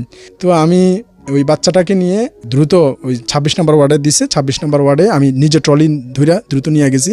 যে জায়গাগুলো থেকে ব্লিডিং হচ্ছে ওই জায়গাগুলো ওইখান থেকে গজ নিয়ে দ্রুত শক্ত করে ব্যান্ডেজ করে মিনি উটিতে নিয়ে গেছি। মিনি উটিতে নিয়ে যাওয়ার পর বলছে যে বাম পাটা এখানে হয়েছে, ফ্র্যাকচার হয়েছে হার্ট, ওই জায়গাটা করতে হবে, দ্রুত টানা দিতে হবে। টানা বলে আর কি এটাকে, ওই যে ইনস্ট্রুমেন্ট এবং প্লাস্টার ইনস্ট্রুমেন্ট অনেক কিছু, মোটামুটি একটা ওষুধের ভাউচার লেখা বলছে যেগুলো নিয়ে আসেন। তখন আমাকে ফোন দিচ্ছে যে তোর বোনের ওটি তো হচ্ছে, তুই কই? আমি বলছি আমি আসি, হাসপাতালে আসি, লাগলে আমাকে বলেন। আমার মনের মধ্যে এটা যে আমি যদি এই বাচ্চাটার উপকারে আসি তাহলে আমার বোনকেও উপরওয়ালা দেখবে। তো এটা আমার মনের মধ্যে ফিল হচ্ছিল। এবং আলটিমেটলি ওই ছেলেটার জন্য যা কিছু করা লাগে, তার সমস্ত ঔষধ এবং সারাদিন, এক কথায় বলতে গেলে আমার বোনের ওটি কিন্তু শেষ। তাকে কেবিনে নিয়ে গেছে 29 নম্বর ওয়ার্ডে। ওই যে কেবিন থেকে আমার মা আমাকে ফোন দিচ্ছে, কি তুই মিথ্যা কথা বলতেছিস, তুই আসিসই তো নাই? তখন আমি বলছি মা আমি আসি। আর এটার মধ্যে আমি ফোনটা কেটে দিচ্ছি। আমি কিন্তু ওই ছেলেটাকে নিয়েই ব্যস্ত। বাচ্চাটাকে যা করা লাগে সন্ধ্যা পর্যন্ত সব কিছু করার পরে ওর চাচা আসছে, তো চাচার কাছে সব কিছু বুঝাই দিয়া বাচ্চার জন্য ফলটল দিয়া তারপর আমি আমার ওই যে বোনের কাছে সন্ধ্যার সময় আসি। তো আমাকে বকা শুনতে হয়েছে অনেকগুলা। তো আমি বলছি যে দেখেন, আমি যদি ওই বাচ্চার কাজটা করছি বিদে আমার বোনকে আল্লাহর রহমতে সব রক্ত লাগে নাই, সুন্দরভাবে ম্যানেজ হয়ে গেছে। তো আমি এটাই বলতে চাচ্ছি যে কেউ যদি মন থেকে কিছু করে কোনো অসহায় মানুষের জন্য, তো তার ফ্যামিলিকেও অল্টারনেটিভ উপরওয়ালা দেখবে, এটাতে কোনো ভুল নেই। তো যাই হোক, এটা হচ্ছে আমার কিছুদিন পরের ঘটনা। তো এটার পরে আসছে কি, রাঙ্গামাটি থেকে, আমি তো রাঙ্গামাটি থেকে ডিপুটেশনে চট্টগ্রাম বিভাগীয় পুলিশ হাসপাতালে। তো রাঙ্গামাটি থেকে ওইখানকার এক এমআই আমাকে ফোন দিছে, এমআই মানে নার্সিং কনস্টেবল যারা থাকে হাসপাতালে পুলিশের, তাদেরকে এমআই বলা হয়। ফোন দিছে যে ভাই, একটা গরিব মানুষ, তার ছেলেকে গাড়ি অ্যাক্সিডেন্ট করছে, ট্রাকের চাকা চলে গেছে, হাতে মাথায় এবং পায়ে প্রচুর ব্লিডিং হচ্ছে, মনে হয় বাঁচবে না, গরিব মানুষ, আপনি তো এখানে আছেন, পারলে একটু দেখিয়েন। রাঙ্গামাটি থেকে আমাকে ফোন করে দিছে। ওকে, কখন পৌঁছবে? বলবে যে কিছুক্ষণের মধ্যে পৌঁছাবে। তো আমি তখন বাজতেছে সম্ভবত রাতের 2:30 বাজতেছে। আমি এই দামপাড়া পুলিশ হাসপাতাল থেকে 8 ঘন্টা লাগছে, আমি হাইটা চলে গেছি রাত্রে। তো আমার পাশের বেড যে, সে বলছে কই যাচ্ছিস? বলছে ভাই এক আত্মীয় আছে, মেডিকেল যাচ্ছি। বলছে রাতের বেলা একটু দেখে শুনে যাইও। তারপর আমি চলে গেলাম। যাওয়ার পরে ওই গেটে দাঁড়ায় রয়েছি, বারান্দায়, ইমার্জেন্সি গেটে। তখন আসছে ছেলেটা। তো ছেলেটা আসার পরে দেখলাম যে আসলে খুবই মুমূর্ষু অবস্থা, তার বাবা মা সাথে আছে। তো মেডিকেলে বলছে যে তাকে দ্রুত আইসিইউতে নিতে হবে, নাহলে সে এখনই মারা যাবে। আর চট্টগ্রাম মেডিকেলে সম্ভবত 8 থেকে 10 বেড আইসিইউ বেড, আর সবগুলো সবসময় ব্লক। তো একটা আইসিইউ বেড একটা ফাঁকা হওয়া মানে 1000 দরখাস্ত পড়া, তো সেটা তো প্রশ্নই আসে না কখনো। তো আসলে এটা এরকমই, মানে কি আর করার, দুর্ভাগ্যতা, ছেলেকে তো বাঁচাতে হবে। তো তার বাবা মা আমাকে বললো ভাই আপনি একটু হেল্প করেন, ওকে একটু বাবা যে কোনোভাবে একটা আইসিইউর ব্যবস্থা করে দাও। তো আমাদের চট্টগ্রাম জিসি মোড়ে মেডিকেল সেন্টার নামক একটা প্রাইভেট হাসপাতাল আছে, ওই হাসপাতালের আইসিইউ সিট ফাঁকা ছিল, আমি ওই আইসিইউতে তাকে ভর্তি করে দিই। তো আইসিইউতে কিছুদিন পরে সম্ভবত এক সপ্তাহ হবে কি হবে না, 2.5 লক্ষ টাকার মতো বিল চলে আসছে তাদের। 10 দিন হবে মনে হয়, এরকম হবে। আজ থেকে 5-7 বছর আগের ঘটনা। তো আমার সাথে তখন আমার এক সহকর্মী কনস্টেবল ছিল, তার নাম রাব্বি, মেবি সে কুমিল্লা পুলিশ স্টেশনে কর্মরত আছে বর্তমানে, সে আমার সাথে ছিল। তো আমরা কি করি, তাকেও কল করে নিয়ে আসি। তো দুজনে মিলে তাকে মেডিকেল সেন্টারে ভর্তি করে দিই। তো মেডিকেল সেন্টারে আইসিইউতে ভর্তি করার পরে যখন 8-10 দিন পরে যখন এই যে প্রায় বিল 2.5 লাখ টাকার মতো চলে আসছে, তো এখন ওই লোকটা আয়শা বলতেছে, ওই থেকে চাপ দিচ্ছে, হাসপাতাল থেকে চাপ দিচ্ছে টাকা দেওয়ার জন্য, টাকা তো অনেক হয়ে গেছে। তো এরা আমার কাছে সব সাকুল্যে বলছে যে একবারে সব কিছু, শুধু ঘর বিটাটা ছাড়া সব মিলে 50,000 টাকা নিয়ে আসছে, আমাদের কাছে আর কিচ্ছু নাই। তো বিল আসছে 2.5 লাখ টাকা, আছে 50,000 টাকা। এখন কি করা যায়? পরে আমাদের পুলিশ বিভাগের তৎকালীন পুলিশ সুপার ছিল মাসুদুল হক স্যার, অত্যন্ত ভালো মানুষ স্যার, বর্তমানে সিআইডি কিংবা এসবিতে আছে, এডিশনাল ডিআইজি স্যার, খুব ভালো মানুষ। তো স্যারের মাধ্যমে এবং আমাদের এখানকার সিএমপির কিছু সিনিয়র স্যারদের মাধ্যমে বিলটাকে অর্ধেক করে নিয়ে আসা হয়েছে, প্রায় 1.5 লাখ টাকার মতো করে নিয়ে আসা হয়েছে। 1.5 লাখ টাকার করে নিয়ে আসার পরে তারপর ওরা নিয়ে আসছে মাত্র 50,000 টাকা, বাকি 1 লাখ টাকা, বাকি 1 লাখ টাকার প্রয়োজন। তো এখন 1 লাখ টাকা কোথায় পাবে? পরে ওদেরকে আমি একরকম বলতে গেলে ওইখানকার কর্তৃপক্ষকে পায়ে ধরা বাকি ছিল আমি পোশাক পরা অবস্থায় একরকম পায়ে ধরা অবস্থা বাকি ছিল যে ভাই একটু দেখেন না কী করা যায়। তারা বলছে অন্তত আরও 50,000 হইলেও তো মিলাই দিতে হবে, নাহলে তো এটা কোনোভাবে পসিবল না। তো পরে আমি কি করছি, আমার পার্সোনালি আমার 2টা ফার্মেসি আছে আমার গ্রামের বাড়িতে, আমি আমার 2টা ফার্মেসি বিক্রি করি। কারণ এই ফার্মেসিগুলা যে আমার যে কতটা হেল্পফুল ছিল এটা আসলে বলার ওদিকে বাইরে রেখে, ওইগুলো আসলে চালানোর উদ্দেশ্য ছিল আমি যেহেতু ডিপ্লোমা করা, প্যারামেডিক্স করা, আমি মাঝে মাঝে নিজে যে গ্রামের বাড়িতে লোকজনের একটা আবদার থাকতো, আপনি তো মেডিকেলে চাকরি করেন, আমাদের একটু দেখেন। তো আমি ফ্রি রুগীও দেখতাম আর আমার ফার্মেসিতে ওষুধও চলতো। তো 2টা লোকের কর্মসংস্থানও ছিল। তো আমি বিক্রি করার উদ্দেশ্য ছিল এটা যে ওই মানুষটা যখন আমার হাত ধইরা ওর চোখের পানিগুলো সরাসরি আমার বুকের মধ্যে আসি পড়তেছে, চোখ দিয়ে কল চালু করলে যেরকম পানি পড়ে এরকম পানি সরাসরি আমার এই পোশাকের শার্টের উপর পড়তেছে। তো আমি চিন্তা করলাম এই যদি আমার বাবা হইতো তো আমি কি করতাম। সাথে সাথে আমি সিদ্ধান্ত যে না, আমার তো আর কোনো ওয়ে নাই, কি করব আমি। আর জিপিএফ ফান্ডে দরখাস্ত করলে 1 মাস পরে টাকা আসবে, কিন্তু এদেরকে দিতে হবে দ্রুত।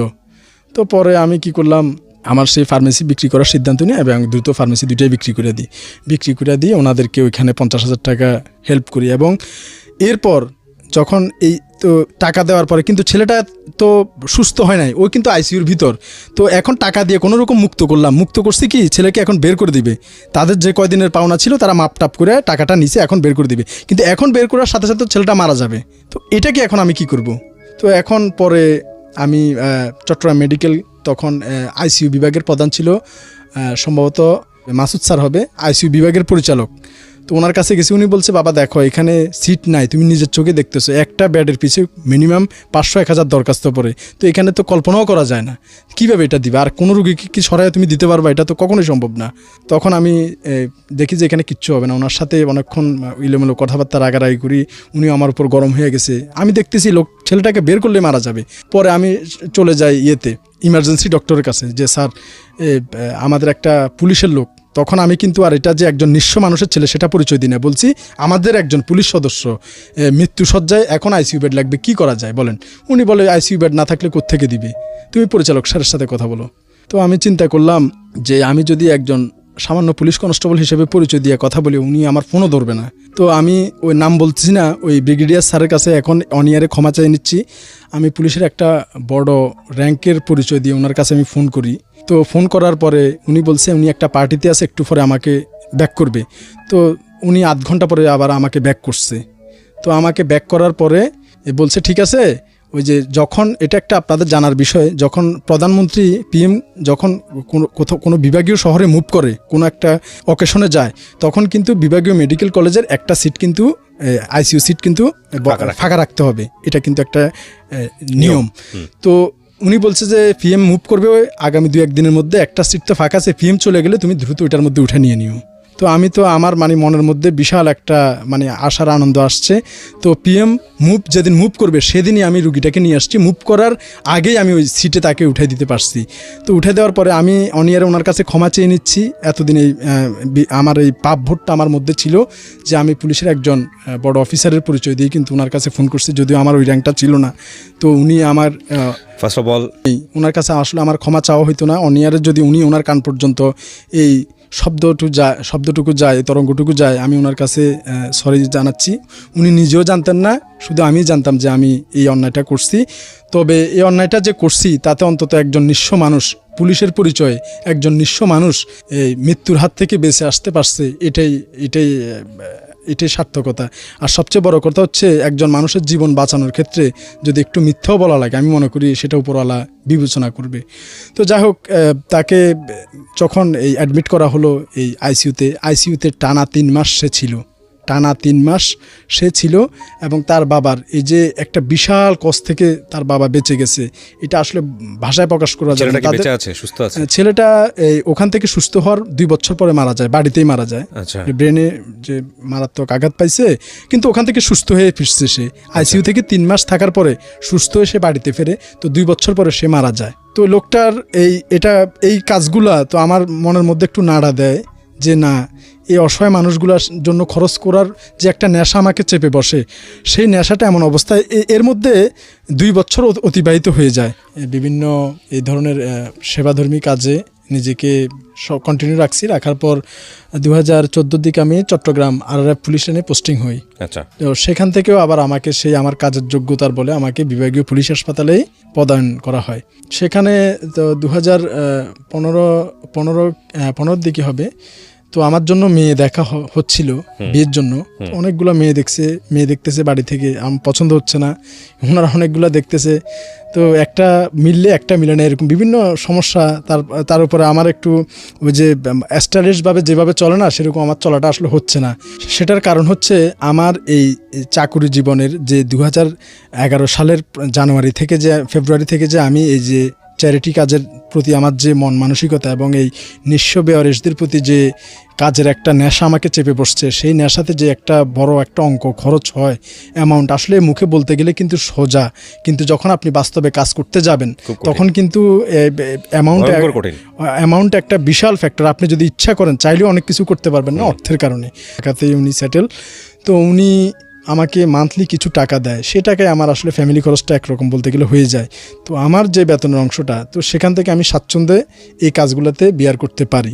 তো ওইদিকে যাই, তো যখন আমি বিয়ে শাদির জন্য মেয়ে দেখা হচ্ছে, স্টাইলিশ জিনিস আমি আসলে পড়তে পারছি না, এই জন্য যে আমি মনে করি যে একটা গেঞ্জির দাম 1000 টাকা, ভালো একটা ব্র্যান্ডের গেঞ্জি 1000 টাকা দিয়ে কিনি, এই 1000 টাকা আমি 10টা ফতুয়া কিংবা 10টা টি-শার্ট পাবো ওই অসহায় পচে যাওয়া পোকা খাওয়া ওই ম্যাগট কেসের মানুষগুলোর জন্য, যারা আমার দিকে তাকায় আছে। আমি কখন যাব, কখন তারা খাবার দিবে, তাদের খাবার দিব, তাদের মুখে হাসি ফুটবে, সেই মানুষগুলার এই খাবারটা বঞ্চিত হবে, সেই মানুষগুলা সেই পোশাকগুলো থেকে বঞ্চিত হবে। আমাকে কিন্তু এই কাজে 5 পয়সাও কিন্তু কেউ সহযোগিতা করে না। তো যখন আমার জন্য মেয়ে দেখতেছিল, তখন আমার ড্রেস আপও খুব একটা ভালো থাকতো না, তো ভালো পারফরমেন্স দেখাতে পারতাম না, এই জন্য হয়তো মেয়েরাই আমাকে পছন্দ করতো না, বা তাদের গার্জিয়ানে আমাকে পছন্দ করতো না, আর আমারও তাদের পছন্দ হইতো না। এরকম একটা যখন এই কানেক্টেবলে যাচ্ছে, তখন আমি যে আমার ফার্মেসিটা যার কাছে বিক্রি করি, আমার ঘরের কাছ থেকে যে 2টা ফার্মেসির মধ্যে প্রথম যেটা, সেটা যার কাছে বিক্রি করি, আজাদ ভাই। তো উনি আমাকে বলছে, ভাই তো আর কত এভাবে দেখবেন, তো আমার একটা খালাতো শালি আছে, চলেন আপনাকে দেখায় নিয়ে আসি। তো মেবি ঈদের 2-3 দিন পর হবে, বলবে যে আমি একটু শ্বশুর বাড়িতে বেড়াইতেও গেলাম, আর আপনাকে একটু দেখাও নিয়ে আসলাম, 1 ঢিলে 2 পাখি হবে, চলেন যাই। তো আমি বলছি অনেকেই তো হলো, ঠিক আছে চলেন যাই। তো আমরা সেই 10টা-11টার দিকে রওনা করলাম। তো এটা হচ্ছে নোয়াখালীর সুবর্ণচর এলাকায় ওনার শ্বশুর বাড়ি, ওনার ওইখানে আমাকে মেয়েটা দেখাবে, আমাদের থানা থেকে আরও 1 থানা পরে। পথে যাওয়ার সময় নোয়াখালী প্রযুক্তি বিশ্ববিদ্যালয়ে আমাকে একটা জায়গা আছে সুবর্ণচর যাওয়ার সময়, তো ওই জায়গা দিয়ে আমার মোটরসাইকেল আছে, তো আমি মোটরসাইকেলে বসছি, উনি ফল টল নিয়ে ওনার শ্বশুরবাড়ির উদ্দেশ্যে আমাকে মেয়ে দেখাবে। তো যখন আমি ড্রাইভ করছিলাম মোটরসাইকেলটা, যখন মোটরসাইকেল নোয়াখালী প্রযুক্তি বিশ্ববিদ্যালয়ের কাছে পৌঁছে, তখন দেখি যে কি রাস্তার পাশে একটা সিএনজি উল্টাইয়া একটা ইয়েকে মারা দিছে, মোটরসাইকেলকে মেরে দিছে সিএনজি। তো দুর্ঘটনায় মোটরসাইকেল আরোহী একটা বাচ্চা, একটা মহিলা আর একজন মাঝারি বয়সের মানুষ। তো মাঝারি বয়সের মানুষটার আঙ্গুলটা থেতলে গেছে, আর বাচ্চাটার কপাল ফেটে রক্ত বেরোচ্ছে, আর মহিলাটার ওই বৃদ্ধ আঙ্গুলটা একেবারে একটু লাগানো আছে, এরকম ঝুলতেছে। তো ওই জায়গাটা কিন্তু একটা শুনশান জায়গা, ওই জায়গায় খুব একটা মানুষজন তেমন একটা নাই প্রযুক্তির পরপরই। তো ওই রাস্তায় এরকম একটা দুর্ঘটনা, ওই যেও 2-1টা পাজারো গাড়ি, মাইক্রো কার, বাস আছে, খুব স্পিডে টেনে যাচ্ছে, ফাঁকা রাস্তা, তো ওইখানে কেউ দাঁড়াচ্ছে না। তো চোখে পড়ার সাথে সাথে আমি ব্রেক করি, পাশে যাই, দেখি যে এই অবস্থা, খুব একটা বিশ্রী অবস্থা, রক্তারক্তি হয়ে আছে। তো আমি দ্রুত যাইয়া কি করি, ওই আমার সাদা গেঞ্জির উপর একটা কালো রঙের টি-শার্ট গায়ে দেওয়া ছিল, বোতাম খুলে দিছি আর কি। উনি বলছে যে এইভাবে থাকেন, আপনাকে একটু ভালো লাগবে। তো আমি দ্রুত ওই কালো শার্টটা টি-শার্টটা নিয়ে ওই বাচ্চাটার মাথাটা বাঁধি, আর যে মহিলার আঙ্গুলটা ঝুলতেছিল, তো সেটা আমার ওই যে মোটরসাইকেলের সামনে কিছু ন্যাকড়া থাকে মোছার জন্য, ওই ন্যাকড়াটা নিয়ে ওই মহিলার পাটা বাঁধি। তো এখন আমার সাথে যে আজাদ ভাই উনি বলতেছে হয়েছে তো এবার চলেন না, কাজ তো শেষ আর কি। তো আমি বলছি যে ভাই এই লোকগুলাকে হাসপাতাল পৌঁছানো পর্যন্ত আমি যাব না। তখন উনি বলছে ভাই এদিকে কিন্তু 3টা বেজে যাচ্ছে, ওনারা কিন্তু বসে আছে খাবার টাবার নিয়ে, আর আপনি একটা জায়গায় মেয়ে দেখবেন ওদেরকে কথা দেওয়া হয়েছে, এটা কিন্তু ভাই ঠিক হচ্ছে না। আমি বলছি আপনি যান গা, আমি যাব না। যে এই জন্য যে এই লোকটা যদি আজকে আপনার ভাই হতো আপনি কি মেয়ে দেখতে যেতে পারতেন এইকে এই জায়গায় এভাবে ফেলে? তো উনি আসলে আমার কথার কাছে এখন মনে মনে রাগ হলেও আর কি করবে, চুপ করে মুখ ভার করে দাঁড়ায় আছে। তো আমি সিএনজি ঠিক করে ওনাদেরকে একেবারে হাসপাতালে পৌঁছাইয়া সব কিছু কইরা তারপরে তখন বিকাল 5টা বাজতেছে। তো উনি বলে ভাই দুপুরে দাওয়াত দিছে, মেয়েটি নিয়ে বসে আছে, সব কিছু খাবার টাবার রেডি, আর আপনি এখন এই দুপুর যেখানে 1টার কথা ছিল সেখানে এখন 5টা যাইতে যেতে বাজবে 6টা। দূর ভাই আপনার সাথে আসাটাই আমার ভুল হয়েছে। সে আমাকে বচ্চনা দিচ্ছে উল্টা। তো আমি বলছি না গেলে চলেন ফেরত যাই। সে কয় না ওদেরকে তো বলে ফেলছি যাবো চলেন। এদিকে আবার এদেরকে যে এই আমার সাদা গেঞ্জিটাও কিন্তু রক্ত লাগিয়ে গেছে অনেকগুলা, মেয়ে দেখতে যাচ্ছি এই সাদা গেঞ্জির মধ্যে রক্ত টক্ত মাখাইয়া একটা বিশ্রী অবস্থা। তো যাই হোক ওনার পিড়াপিড়িতে গেলাম। তো যাওয়ার পর ওনারা তো দেখে ভয় পাইছে যে কি ব্যাপার, কোথাও অ্যাক্সিডেন্ট করে আসলাম নাকি। তখন বলছি যে না এরকম একটা দুর্ঘটনা ঘটছে, আমরা একটু সেভ করছিলাম, তাই ওই একটু রক্ত আমাদের গায়ে লেগে গেছে।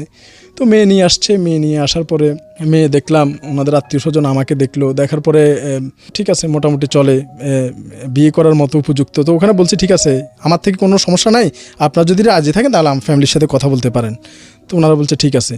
তো এরপরে ওনারা একটু কাচুমাচু করছে, ওনাদের আত্মীয় স্বজন সবার সাথে আলাপ করে বল যে পুলিশের কাছে মেয়ে দেওয়া ঠিক হবে না। তো এরকম ওনারা বলছিল যে তারপরও ওই যেহেতু আমার ওই যে দোকানটা যিনি নিচ্ছে আজাদ ভাই, উনি বলছে ওই মেয়ের বাবাকে বলছে তারপর আপনার একবার ছেলেটা যেখানে চাকরি করে সেখানে একটু খোঁজখবর নেন না, না দিলে না দিবেন কিন্তু অন্তত একটু যান না, সে যখন আসছে আপনারা একটু যান, যায় ওইখানে শেষ করে দেন।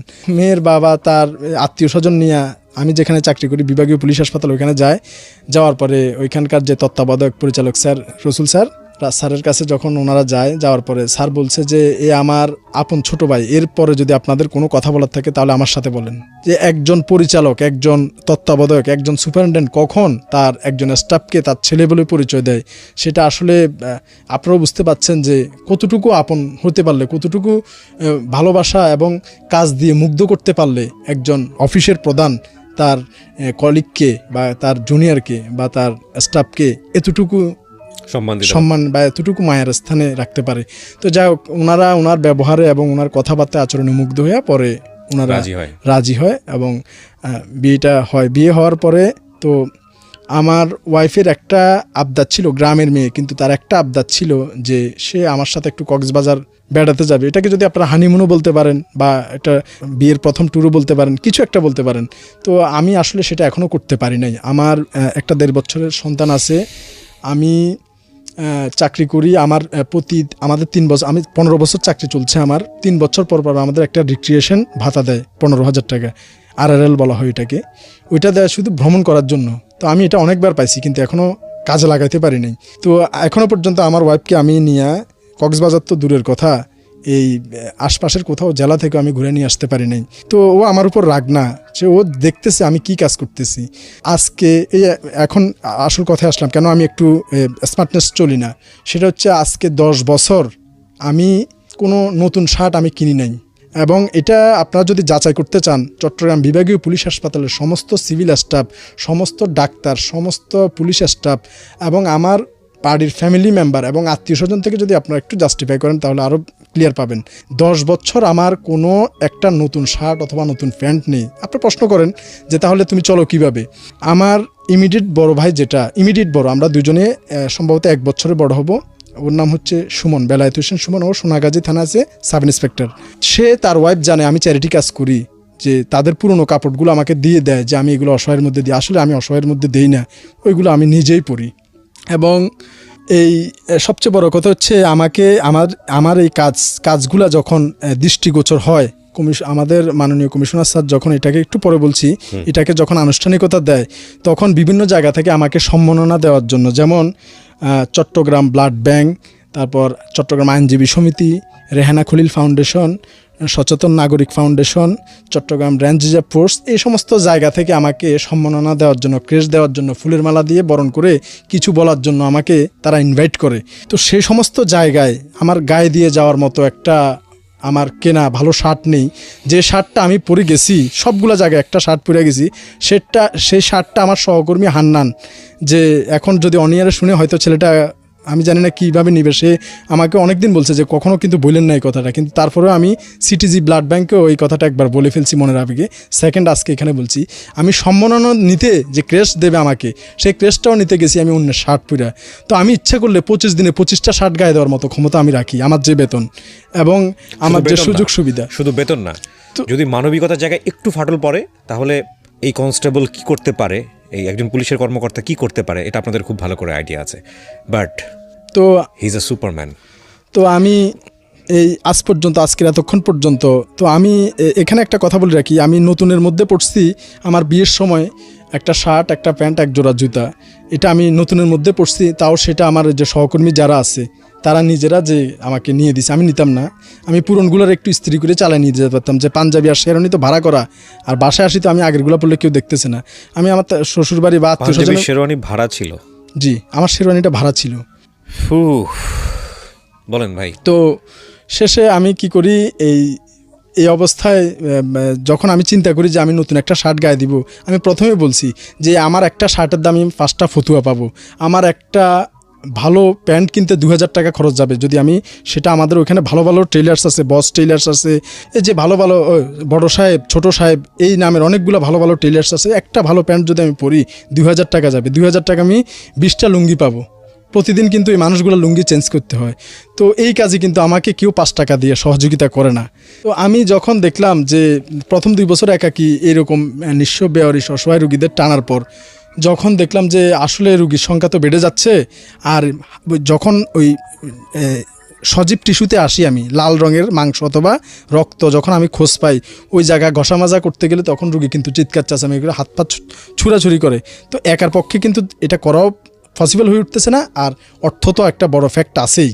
তো সেই ক্ষেত্রে আমি কি করছি, আমার সমমনা এরকম কয়েকজনকে আমি ইনভাইট করি যে ভাই আসো আমার কাজটা একটু দেখো। তো তাদেরকে আমি নিজ খরচা নিয়ে যেতাম। মানে পুলিশেরই লোক? হ্যাঁ, অবশ্যই পুলিশের লোক, সিভিল কোনো অ্যাডজাস্ট নেই। তো তারাও পুলিশ পার্সন, মেডিকেল পার্সন, পুলিশের মেডিকেলের এমআই, মেডিকেল অ্যাসিস্ট্যান্ট। কারণ এই অন্য লোক নিয়ে আমার লাভ বুঝবে না। হ্যাঁ, বুঝবেও না। হ্যাঁ, তো এখন তাদেরকে নিয়ে যাইতাম, যাই বলতাম যে ভাই তোমরা দেখো, কিচ্ছু করা লাগবে না। তো তাদেরকে কয়েকদিন দেখাতাম নিজের টাকায়, তাদেরকে আমি নাস্তা করাতাম, তাদের রিক্সা ভাড়া দিতাম, এবং তাদের মোটামুটি তাদের পিছে একটা বিয়ার করতাম আমি। এরা কি সবাই আপনার পজিশনের, মানে কনস্টেবল? হ্যাঁ, সবাই কনস্টেবল। তো okay. তারা যখন এরকম আমার সাথে 1 মাস যায়, তখন চিন্তা করে যে লোকটা এই ভালো কাজটা করতেছে, সে আমার পিছেও খরচ করতেছে, আমাকে তার পয়সা নাস্তা করাচ্ছে, আমাকে তার পয়সায় সিএনজি ভাড়া দিচ্ছে, তা আমাকে নিয়ে সে এদিক সেদিক যাচ্ছে, আমি কিন্তু তাকে 1 টাকাও খরচ করতে দিই না।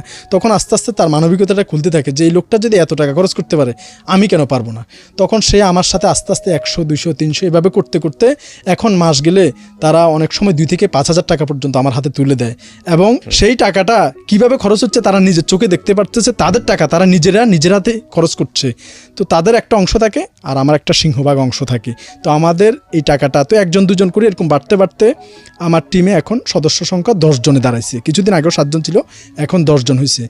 তো এই 10 জনের টাকা এবং আমার টাকা, এই টাকার অঙ্কটা অ্যাডজাস্ট করে আমরা কাজগুলা করি। আমাদের কোথাও থেকে কোনো অনুদান বা সরকারি কোনো সহায়তা আমাদের কাছে নাই।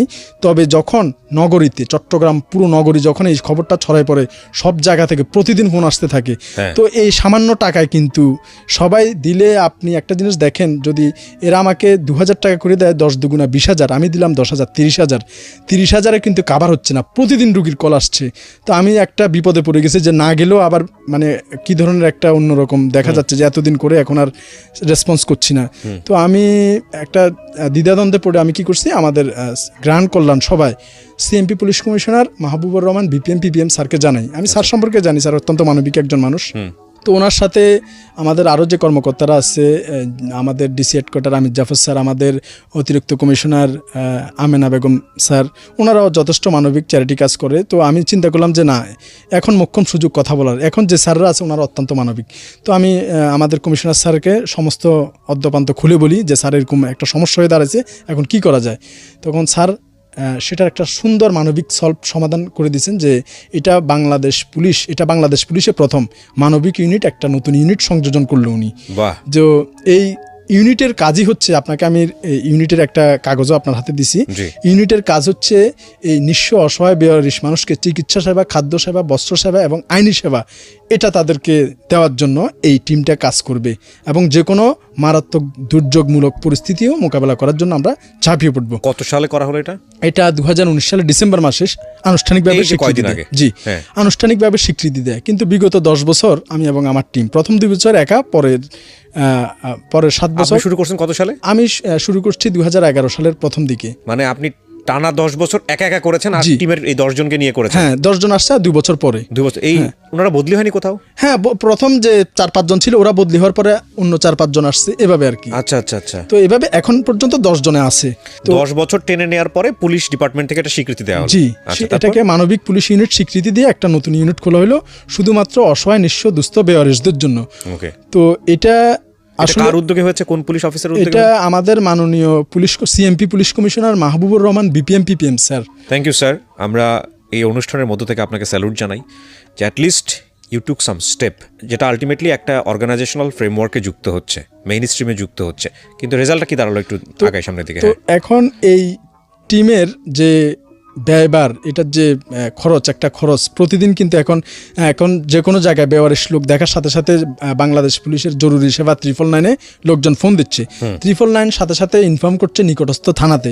নিকটস্থ থানা আমাদের ব্যাপারে অবহিত আছে, তারা সাথে সাথে আমাদের মানবিক টিমকে নক করছে। নক করার 5 মিনিটের মধ্যে আমরা ঘটনাস্থলে পৌঁছে যাচ্ছি। এই 10 জনই সংখ্যা বেড়েছে? হ্যাঁ, 10 জনই। 10 জনের মধ্যে যদি কারোর, এখানে একটা কথা বলে রাখা উচিত, তো এই টিমটা হয়েছে আমাদের ডিউটির পাশাপাশি আমরা কাজ করি। আমাদের যে পুলিশের যে কাজগুলা, রুটিন যে কাজগুলা, সেটা করার পর আমাদের যে বাকি অবসর সময়টা, সেটাই ইউনিটে এই সময়টা দেবে। তার মানে এটা না যে আমাদের সারাদিনের কাজ এটা না কিন্তু। আচ্ছা আচ্ছা, মানে আলটিমেটলি আপনার পুলিশি ডিউটি করার পরে বাকি সময়টা হচ্ছে ওটা যেটা আপনি দিবেন এটা এখানে কাউন্ট হচ্ছে না? না, এটা কাউন্ট হবে না। তো এটা কারণ এবং এটা আপনার কোনো পুলিশ সদস্যকে বাধ্য করা যাবে না, সে চাইলে এটা উইলিংলি করতে পারে, না চাইলে না। হ্যাঁ, না, বাধ্য করা যাবে না। কিন্তু আমার টিমে যারা আছে তারা অত্যন্ত হার্টিভেল, মানবিক। যখনই ফোন দেওয়ার সাথে সাথে তারা কখনো যে কথা বলে না যে আমার একটু কাজ আছে, সাথে সাথে তারা রেসপন্স করে। কতজন আছে এখন? এখন 10 জন। আমরা পুরো চট্টগ্রাম নগরীর প্রতিদিন ফোন আসছে আমাদের কাছে এবং আমরা সাথে সাথে রেসপন্স করতেছি এবং প্রতিদিনই একটা খরচের অ্যামাউন্ট আমাদের দাঁড়িয়ে যাচ্ছে। তো উনি স্যার অত্যন্ত মানবিক মানুষ, তার সাথে সাথে 1 লাখ টাকা ডোনেট করে আমাদের এই মানবিক পুলিশ ইউনিট ফান্ডে। Very good. তো এটা একটা ডোনেটেবল প্রতিষ্ঠান। এখন পর্যন্ত এটা সরকারি কোনো অনুদানে এটা চালানো হয় না যে সরকার থেকে টাকা আসে, এরকম না। এটা ডোনেটেবল একটা ফান্ড। তো যারা এই ব্যক্তিগত ইচ্ছা থেকে আগ্রহী যে আমরা এই সমস্ত নিঃস্ব বেওয়ারিশ মানুষদের একবেলা খাবারের পয়সা দেব, কিংবা তাদের চিকিৎসার ব্যয়ভার বহন করব, কিংবা এই নিঃস্ব মানুষদের পাশে আমরা দাঁড়াতে চাই, যে ভালো প্ল্যাটফর্ম পাচ্ছি না, এখন যেহেতু একটা প্ল্যাটফর্ম আছে, এই প্ল্যাটফর্মে সাপোর্ট দিতে চাই। সাধারণ মানুষ চাইলেও এখানে পার্টিসিপেট করতে পারে? যে কোনো মানুষ, যে কোনো সমাজের যে কোনো শ্রেণী পেশার মানুষ ইচ্ছা করলে আমাদের এই ডোনেটেবল ফান্ডে অংশগ্রহণ করতে পারবে। সেটা সশরীরে এসে হোক, বা কিংবা আমাদের কমিশনার স্যারের মাধ্যমে হোক, বা কিংবা আমাদের অবহিত করে আমাদের মাধ্যমে হোক, যে কোনোভাবে ইচ্ছা করলে সে আমাদের কাজের সাথে সম্পৃক্ত হতে পারে। তো যারা হেল্প করে তাদের তো একটা প্রশ্ন থেকেই থাকে যে তার হেল্পটা প্রপারলি ব্যয় করা হচ্ছে কিনা, সেক্ষেত্রে আপনারা কি করেন? সেক্ষেত্রে আমরা আমাদের যে নতুন একটা, আগে তো এটা আমরা গোপনে করতাম, কিন্তু এখন এটা যেহেতু একটা ইউনিট ঘোষণা হয়েছে, আমরা এটা আমাদের কাজের যে কাজটা হচ্ছে সেটার একটা ভিডিও আমরা রাখি আমাদের পেজের জন্য। তো ভিডিওটা রাখার 2টা উদ্দেশ্য। একটা উদ্দেশ্য হচ্ছে ভিডিওটার কারণে তার আত্মীয় স্বজন, এই বেওয়ারিশ মানুষের আত্মীয় স্বজন যে যেখানেই থাকুক, এই ভিডিওর কল্যাণে দেখতে পেয়ে আমাদের সাথে যোগাযোগ করতেছে এবং তাদের ওই লোকজনকে ফেরত নিচ্ছে, সেটা আমাদের এই মানবিক পেজের মধ্যে আছে।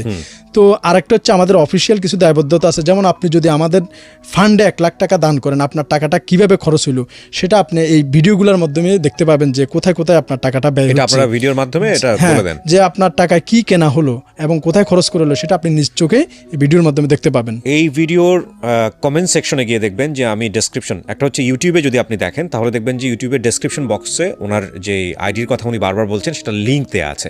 এবং যদি আপনি ফেসবুকে দেখে থাকেন তাহলে দেখবেন ফেসবুকের আমার প্রথম যে কমেন্টস, সেখানে ওনার আইডিগুলোর লিঙ্কগুলো দেওয়া আছে, আপনারা ওখানে গেলে পারবেন। কিন্তু আপনাদের যেহেতু মানুষ সাহায্য করছে, সো একটা কালেকশন, এখনো পর্যন্ত আমাদের সেরকম সাধারণ মানুষ সাহায্য তেমন আমাদের সেরকম হয় নাই। তবে আমাদের কমিশনার স্যারের 1 লাখ টাকাই এখনো পর্যন্ত ডোনেটেবল এখনো আসে নাই। কিন্তু আমি সবাইকে আহ্বান আহ্বান জানাবো, সবাই এগিয়ে আসেন। কিন্তু এত জায়গা থেকে আপনাদেরকে মানে ওয়ার্ম রিসেপশন দেওয়া হলো, রিওয়ার্ড দেওয়া হচ্ছে, অথচ সাধারণ মানুষ এটা জানার পরেও এখানে পার্টিসিপেট করছে না। এটাই হচ্ছে সবচেয়ে বড় বাস্তবতা, নির্মম বাস্তবতা, নিঠুর বাস্তবতা এবং স্তব্ধ করে দেওয়ার মতো কথা, যে শুধু ফেসবুকে বাহ খুব ভালো মাশাআল্লাহ চালায় যান, আছি পাশে থাকবো, এই কথাগুলোই শোভা পায়। কতগুলো চ্যানেলে রিপোর্ট হয়েছে এখন পর্যন্ত? এ পর্যন্ত যেমন আপনার মাধ্যমে আমি ধন্যবাদ দিতে চাই, আমি কিন্তু প্রচার বিমুখ, প্রচারে বিশ্বাস করি না, 10 বছর প্রচারের বাইরে ছিলাম, কিন্তু প্রচারের যে একটা কল্যাণ আছে সেই কল্যাণটা একটু বলবো। সেটা হচ্ছে এই প্রচারের কল্যাণেই আমার কাছে এখানে আমার যে প্রোফাইলে গেলে আপনারা দেখতে পারবেন আইডি কার্ড নিয়ে আসছে, নাম হচ্ছে হাওয়া বেগম, স্বামী কামরুজ্জামান। উনি ওনার স্ত্রীকে, মানসিক ভারসাম্যহীন স্ত্রীকে উনি ফেরত পাইছে।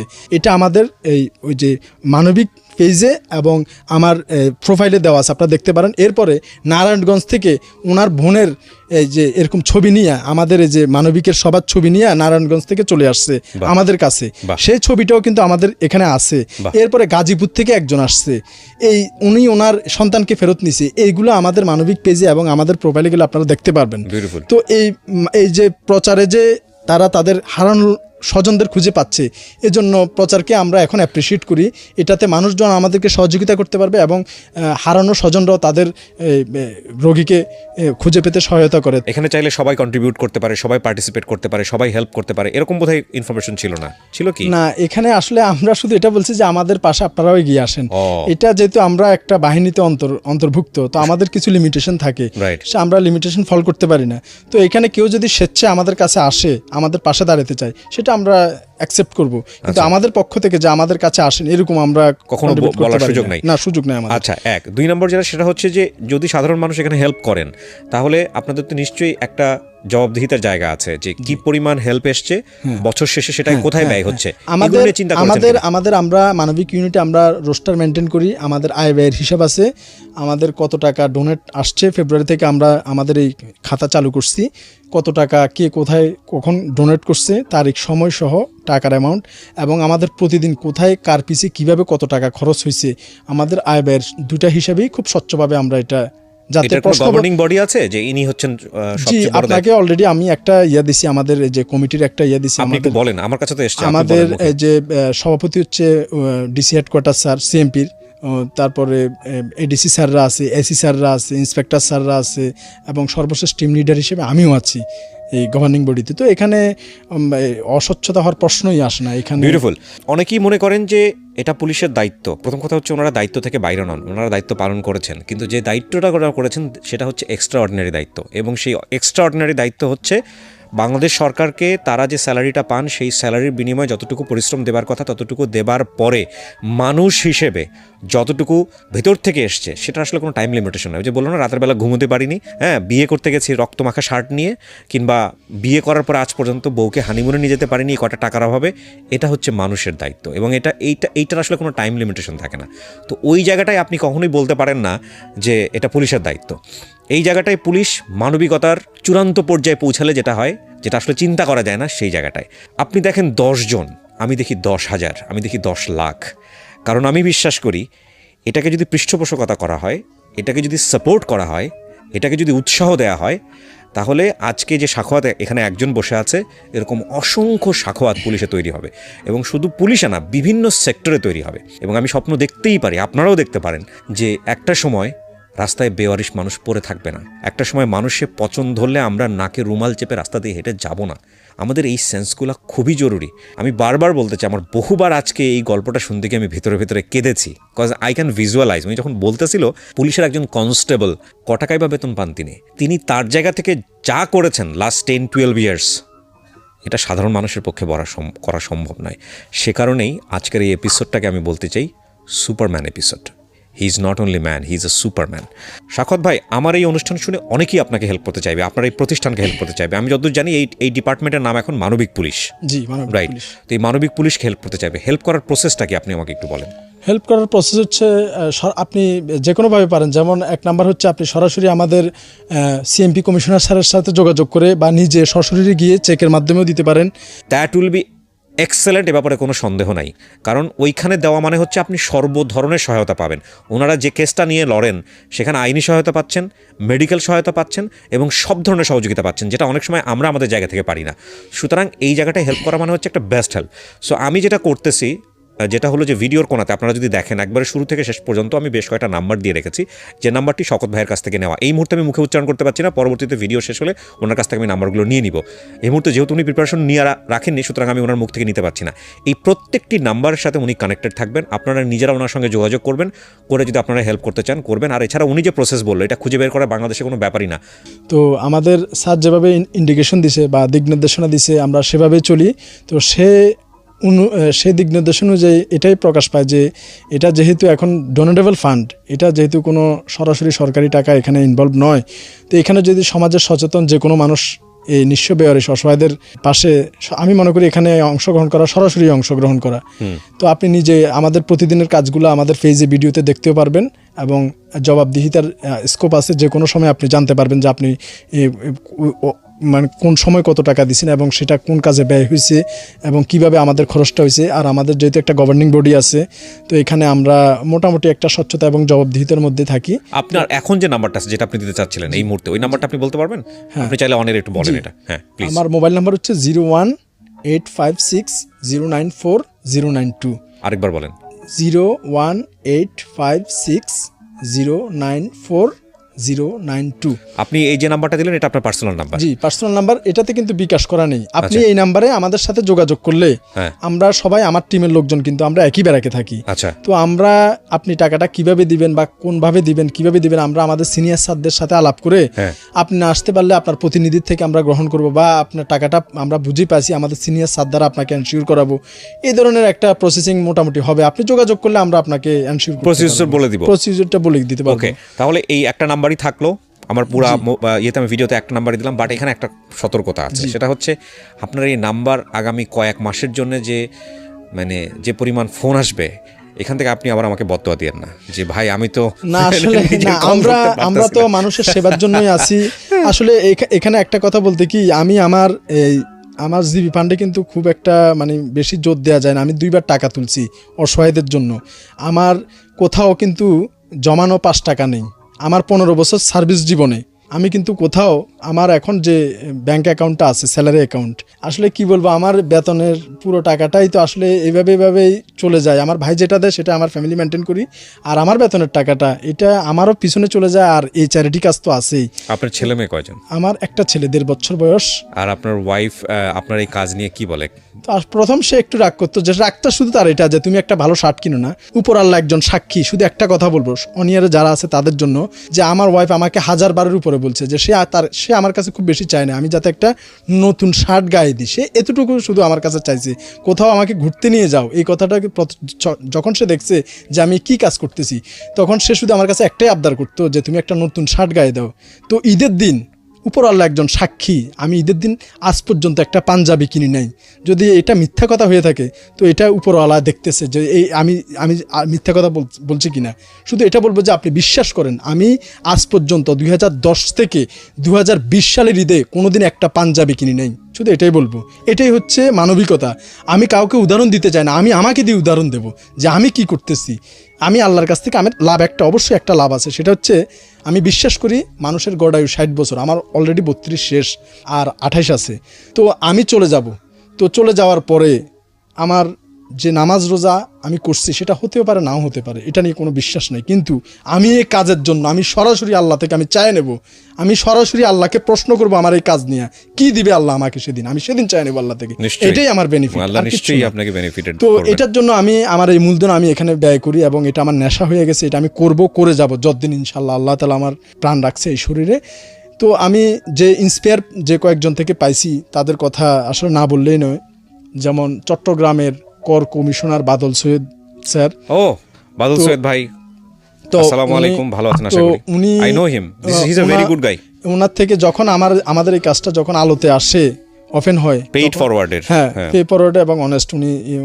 তো উনি আমাদের প্রতি যে সহমর্মিতার হাত বাড়িয়ে দিয়েছে, ওনার অফিসে একদিন আমি যাই, উনি আমাকে যে মোটিভেশনটা ওনার থেকে আমি যেটা শুনি সেটা আমার সারা জীবনের পাথে হয়ে থাকবে। সেটা বলছে যে উনি আসছে খালি হাতে, যাবেও খালি হাতে, ওনার যে সম্পত্তি আসে সব চ্যারিটিতে চলে যাবে ওনার মারা যাওয়ার পর। তো এই যে এত বড় একটা মনের মানুষ, উনি আসলে আমাদের জন্য যে আইকনের জন্য ট্রাম্প লাগে না, বিল ক্লিন্টন লাগে না, আইকনের জন্য এই মানুষগুলো আমি মনে করি all the best, all the best, all the best.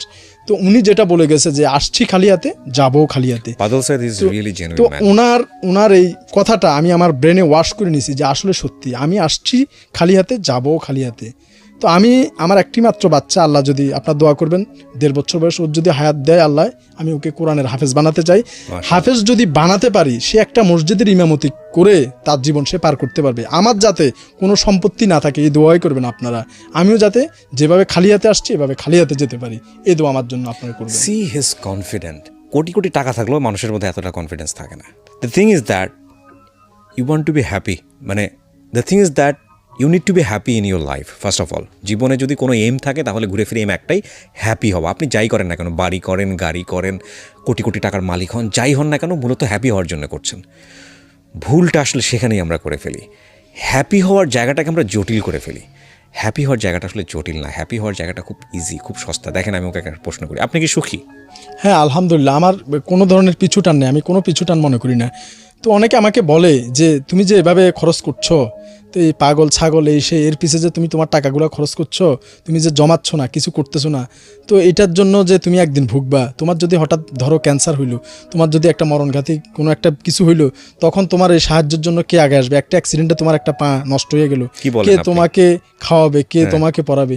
তখন আমি এটা বলি যে এটা আমি যে মানুষদের জন্য করছি, উপরওয়ালা যদি সত্যি হয়ে থাকে, তাহলে এদের যারা মাজলুম, যারা মৃত্যু পথযাত্রী, আমার বেশিরভাগ পেশেন্টই কিন্তু মৃত্যু পথযাত্রী। 50% আপ আসে আর 50% ডাউন চলে যায়, তারা থাকে না। কিন্তু যাওয়ার আগে আমার সবচেয়ে বড় পাওয়া, সবচেয়ে বড় পুরস্কার হচ্ছে যেটা আপনাদের সাথে আমি শেয়ার করতে যাচ্ছি, যে আমি এই পুলিশের এই পোশাক পরা, যখন আমি রাস্তায় এই অসহায় মৃত্যু পথযাত্রী মানুষগুলোর কাজ করি, কাজ করার পরে যখন চলে যাই, তখন সাধারণ পাবলিক আসলে কিন্তু ওরা পাথর মারে, সবাই তাদেরকে পাগল বলে। কিন্তু আমি যখন কাজ করে চলে যাই, তখন আমার প্যান্টের হাতলটা সে টেনে ধরে আমাকে, আমি যাতে না যাই, তার কাছে থাকি। তো এর চেয়ে বড় পুরস্কার, এর চেয়ে বড় পাওয়া আমার মনে হয় আমি এই পৃথিবীতে আর কিছু পাবো বলে আমার মনে হয় না। এটাই আমার সবচেয়ে বড় পুরস্কার, আমি সেটা পাইছি, এটা প্রুভড। আজকের এপিসোডটা থেকে হি ইজ আ সুপারম্যান। এবং আমি মাঝে মাঝে, প্রত্যেকটা মানুষের জীবনে ফ্যান্টাসি আছে, মানে আমার মাঝে মাঝে মনে হয় আমি যদি সুপারম্যানের পাওয়ার পাইতাম, অনেক সময় অন্যায় দেখলে, অসহ্য দেখলে, সেটা ব্যক্তিগত পর্যায়ে হোক বা অন্য অন্য পর্যায়ে হোক, মানে আমার কিছু করার নেই, আমার যদি সুপারম্যানের ক্ষমতা থাকতো তাহলে এই মুহূর্তে আমি এসব কিছু করে ফেলতাম। সেটা তো সম্ভব না। কিন্তু আমি আজকে বলতেছি, এই অনুষ্ঠানে বসে আমি একজন সুপারম্যানের ইন্টারভিউ করলাম। এই শওকত হচ্ছে সেই সুপারম্যান। শওকত, আমি রিয়েলি অনেক অনেক কৃতজ্ঞ যে আপনি চট্টগ্রাম থেকে আপনি এসছেন এই জীবন গল্প অনুষ্ঠানে, আপনি আপনার গল্পটা বলে গেলেন।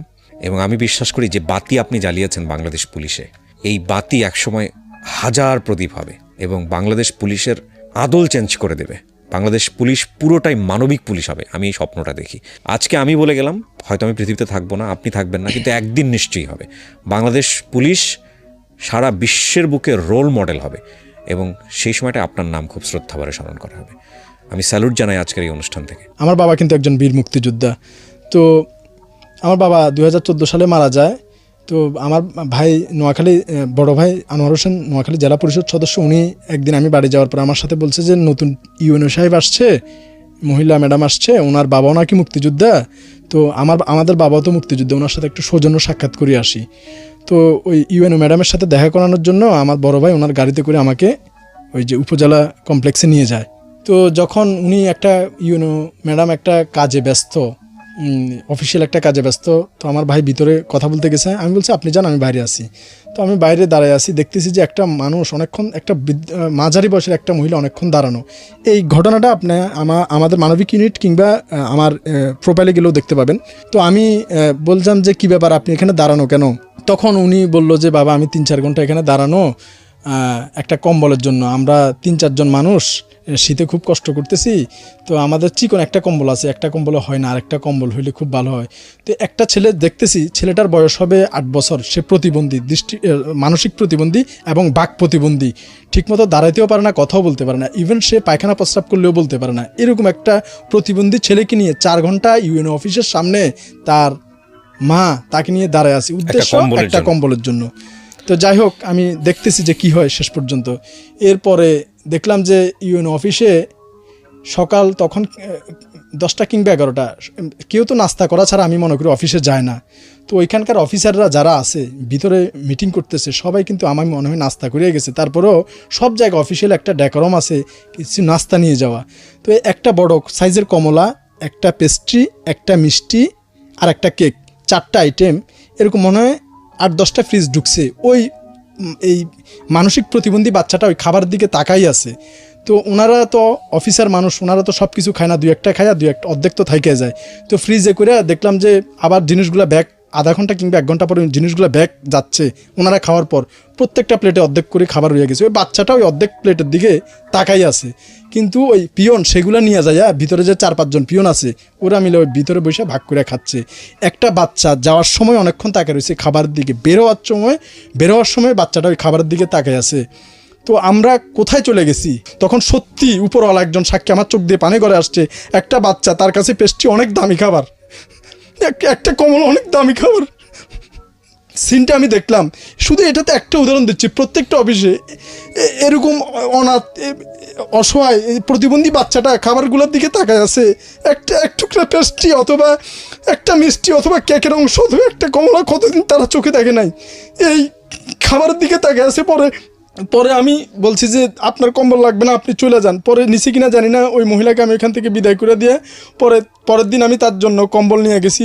ঘটনাটা হচ্ছে, এক অসহায় রিক্সাওয়ালাটা রিক্সা চালায়, তার নিজের থাকার কোনো জায়গা নেই, আরেকজন লোকে একটা ঘরে তাকে থাকতে দিছে।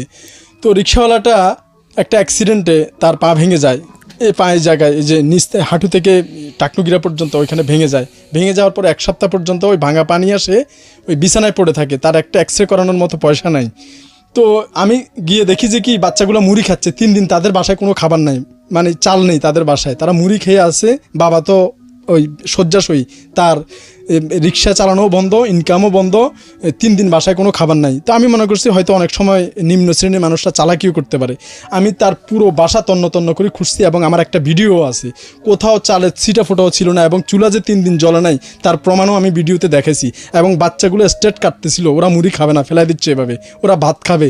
2020 সালে যেখানে ওই তার বাসা বস্তিটা হচ্ছে রাস্তার এই পাশের বাড়িতে থাকে, আর ওই রাস্তার ওই পাশে বিজয় দিবসের উৎসব চলতেছে উপজেলা পরিষদের মাঠে। তো বাচ্চাগুলো খাবারের জন্য কাচ্ছে। আমি যে একটু আগে আমার চোখের পানি আসছে যে এই পেস্ট্রি, কেক, এই মিষ্টি এবং কমলা, এগুলো তো দূরের কথা, তারা সাদা ভাতের জন্য কাঁদতেছে 2020 সালে, তাও আবার এই উপজেলা পরিষদ ভবনের মাঠের অপোজিট পাশে, যে মাঠে বিজয় দিবসের মেলা এবং বিজয় দিবসের উৎসব চলতেছে।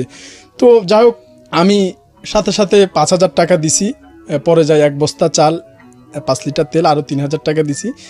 তো আমি এই যে প্রথম সাহায্যের পরে দ্বিতীয় সাহায্যটা 1 মাস পরে করি। মাঝখানে তাদের খবর নিতে যাইয়া দেখি, আমি আমার প্রোফাইল থেকে এটা শেয়ার করি, সম্ভবত আপনারা দেখবেন 200 থেকে 250 শেয়ার হয়েছে আমার এই নিউজটা। কিন্তু দুর্ভাগ্যজনক, আপনারা এখনও যোগাযোগ করতে পারেন নোয়াখালী কবিরহাট থানার উপজেলা পরিষদ ভবনের রাস্তার ঠিক অপোজিট পাশে রিক্সাওয়ালার নাম করিম মিয়া। তার একটা বাচ্চা 8 বছরের প্রতিবন্ধী, একটা 5 বছরের মেয়ে বাচ্চা, একটা 3 বছরের মেয়ে বাচ্চা, আর তার ওয়াইফ। তারা 5 জন মানুষ বলবো না, তারা মনুষ্য প্রাণী। এই মনুষ্য প্রাণীগুলা এখনও আছে এবং যেভাবে ঠিকানা দিচ্ছে আপনারা যোগাযোগ করতে পারেন। তো তাদের কোনো এই 250 শেয়ারের পরেও কোনো মানুষ তাদের মানে জিজ্ঞাসা করার জন্য যে আজকে ভাত খাইছো কিনা, সাহায্য তো দূরের কথা, মানুষের মানবিকতা কোথায় পৌঁছে গেছে। তো আমি বলবো আপনারা সবাই, এই যে তাদের বাসার উপর যে বিশাল বিলবোর্ড রাজনৈতিক নেতাদের ওই বিজয় দিবসের শুভেচ্ছা দিচ্ছে, ওই একটা বিলবোর্ডের টাকায় তাদের পুরো বছর চলে যাবে আমি জানি। তো আপনাদের কাছে অনুরোধ, আপনারা সবাই যে যার পছন্দ মতো রাজনীতি করেন, কোনো সমস্যা নেই, কিন্তু রাজনীতির জনপ্রতিনিধিদের প্রতি আমার একটা অনুরোধ, আপনাদের এই মানুষগুলো নীরবে কাঁদতেছে, মরে যাচ্ছে, একটু খেয়াল করবেন প্লিজ।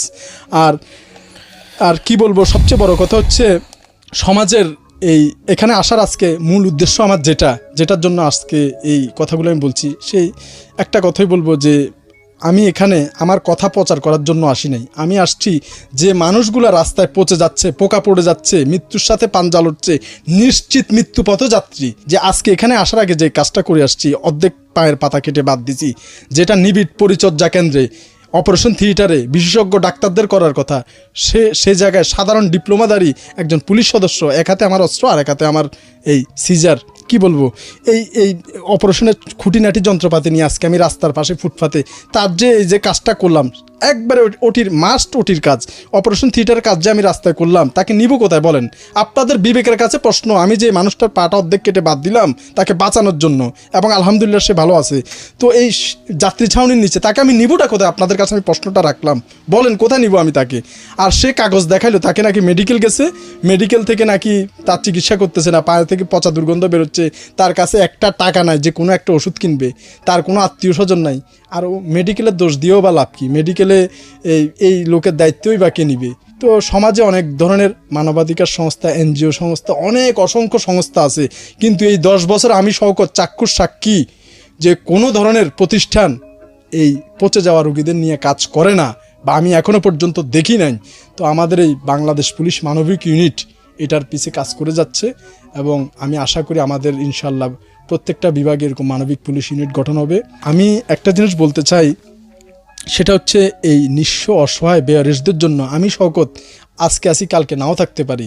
আজকে হয়তো তার সেবা করতেছি, কালকে যখন থাকবো না তখন তো আবার সেই যা আছে তাই হয়ে থাকবে। তো এটা যাতে না হয়, বাংলাদেশের 7টা বিভাগীয় মেডিকেল কলেজে একটি করে নিঃস্ব বেওয়ারিশ ওয়ার্ড যাতে চালু করা হয়। আমার সবচেয়ে বড় স্লোগান হচ্ছে এটা, যে মানুষের টাকা দেওয়ার কোনো ক্ষমতা নাই, পয়সা দেওয়ার কোনো ক্ষমতা নাই, সেবা শুশ্রূষা করার মতো কোনো লোক নাই, নিশ্চিত মৃত্যু পথযাত্রী, এই লোকগুলা যাতে সেবা পায়, এই লোকগুলা যাতে নীরবে না কাঁদে, তাদের চোখের পানিতে কোনোদিনও আমাদের বাংলাদেশে এগিয়ে যেতে পারে না, আমি এটা বিশ্বাস করি। তাদের অভিশাপ নিয়ে আমরা কখনো এগিয়ে যেতে পারবো না। তাদেরকে রাইট শওকত ভাই, আমি একটু আপনাকে ইন্টারাপ্ট করছি। বিশেষ করে বিদেশে যারা আছেন, বা আমি জানি এই ভিডিওটা দেখার পরে তারা অস্থির হয়ে যাবেন এই লোকটাকে রিচ করার জন্য। আমার মেইলে প্রতিদিন হাজার হাজার মেইল আসে, আমি সবাইকে অ্যাড্রেস করতে পারি না। আপনার কোনো পার্সোনাল মেইল আছে যেটা মেইল অ্যাড্রেস, যেটা বিদেশ থেকে আপনার সঙ্গে সরাসরি মেইল করতে পারে, মেইলে কথা বলতে পারে? SHOWKAT এরশাদ, শওকত এরশাদ 2635@gmail.com। আমি ওপরে লিখে দিয়েছি, ভিডিওর উপরে দেখেন আপনারা ভালো করে। ওকে, সো আপনারা যারা বিদেশ থেকে ওনাকে রিচ করতে চান, ওনার সঙ্গে যোগাযোগ করতে চান, ওনার ফোনে পাবেন না, কারণ যে নাম্বারটা বলে দিল এই ফোন নাম্বার আমি জানি এটা মানে ফোনের পর ফোন আসতে আসতে ব্লক হয়ে যাবে, এবং ওনাকে রিচ করা খুব ডিফিকাল্ট হবে। সরাসরি ওনাকে মেইল করবেন যারা ওনার সঙ্গে যোগাযোগ করতে চান, এই টিমে মানবিক সাহায্য দিতে চান।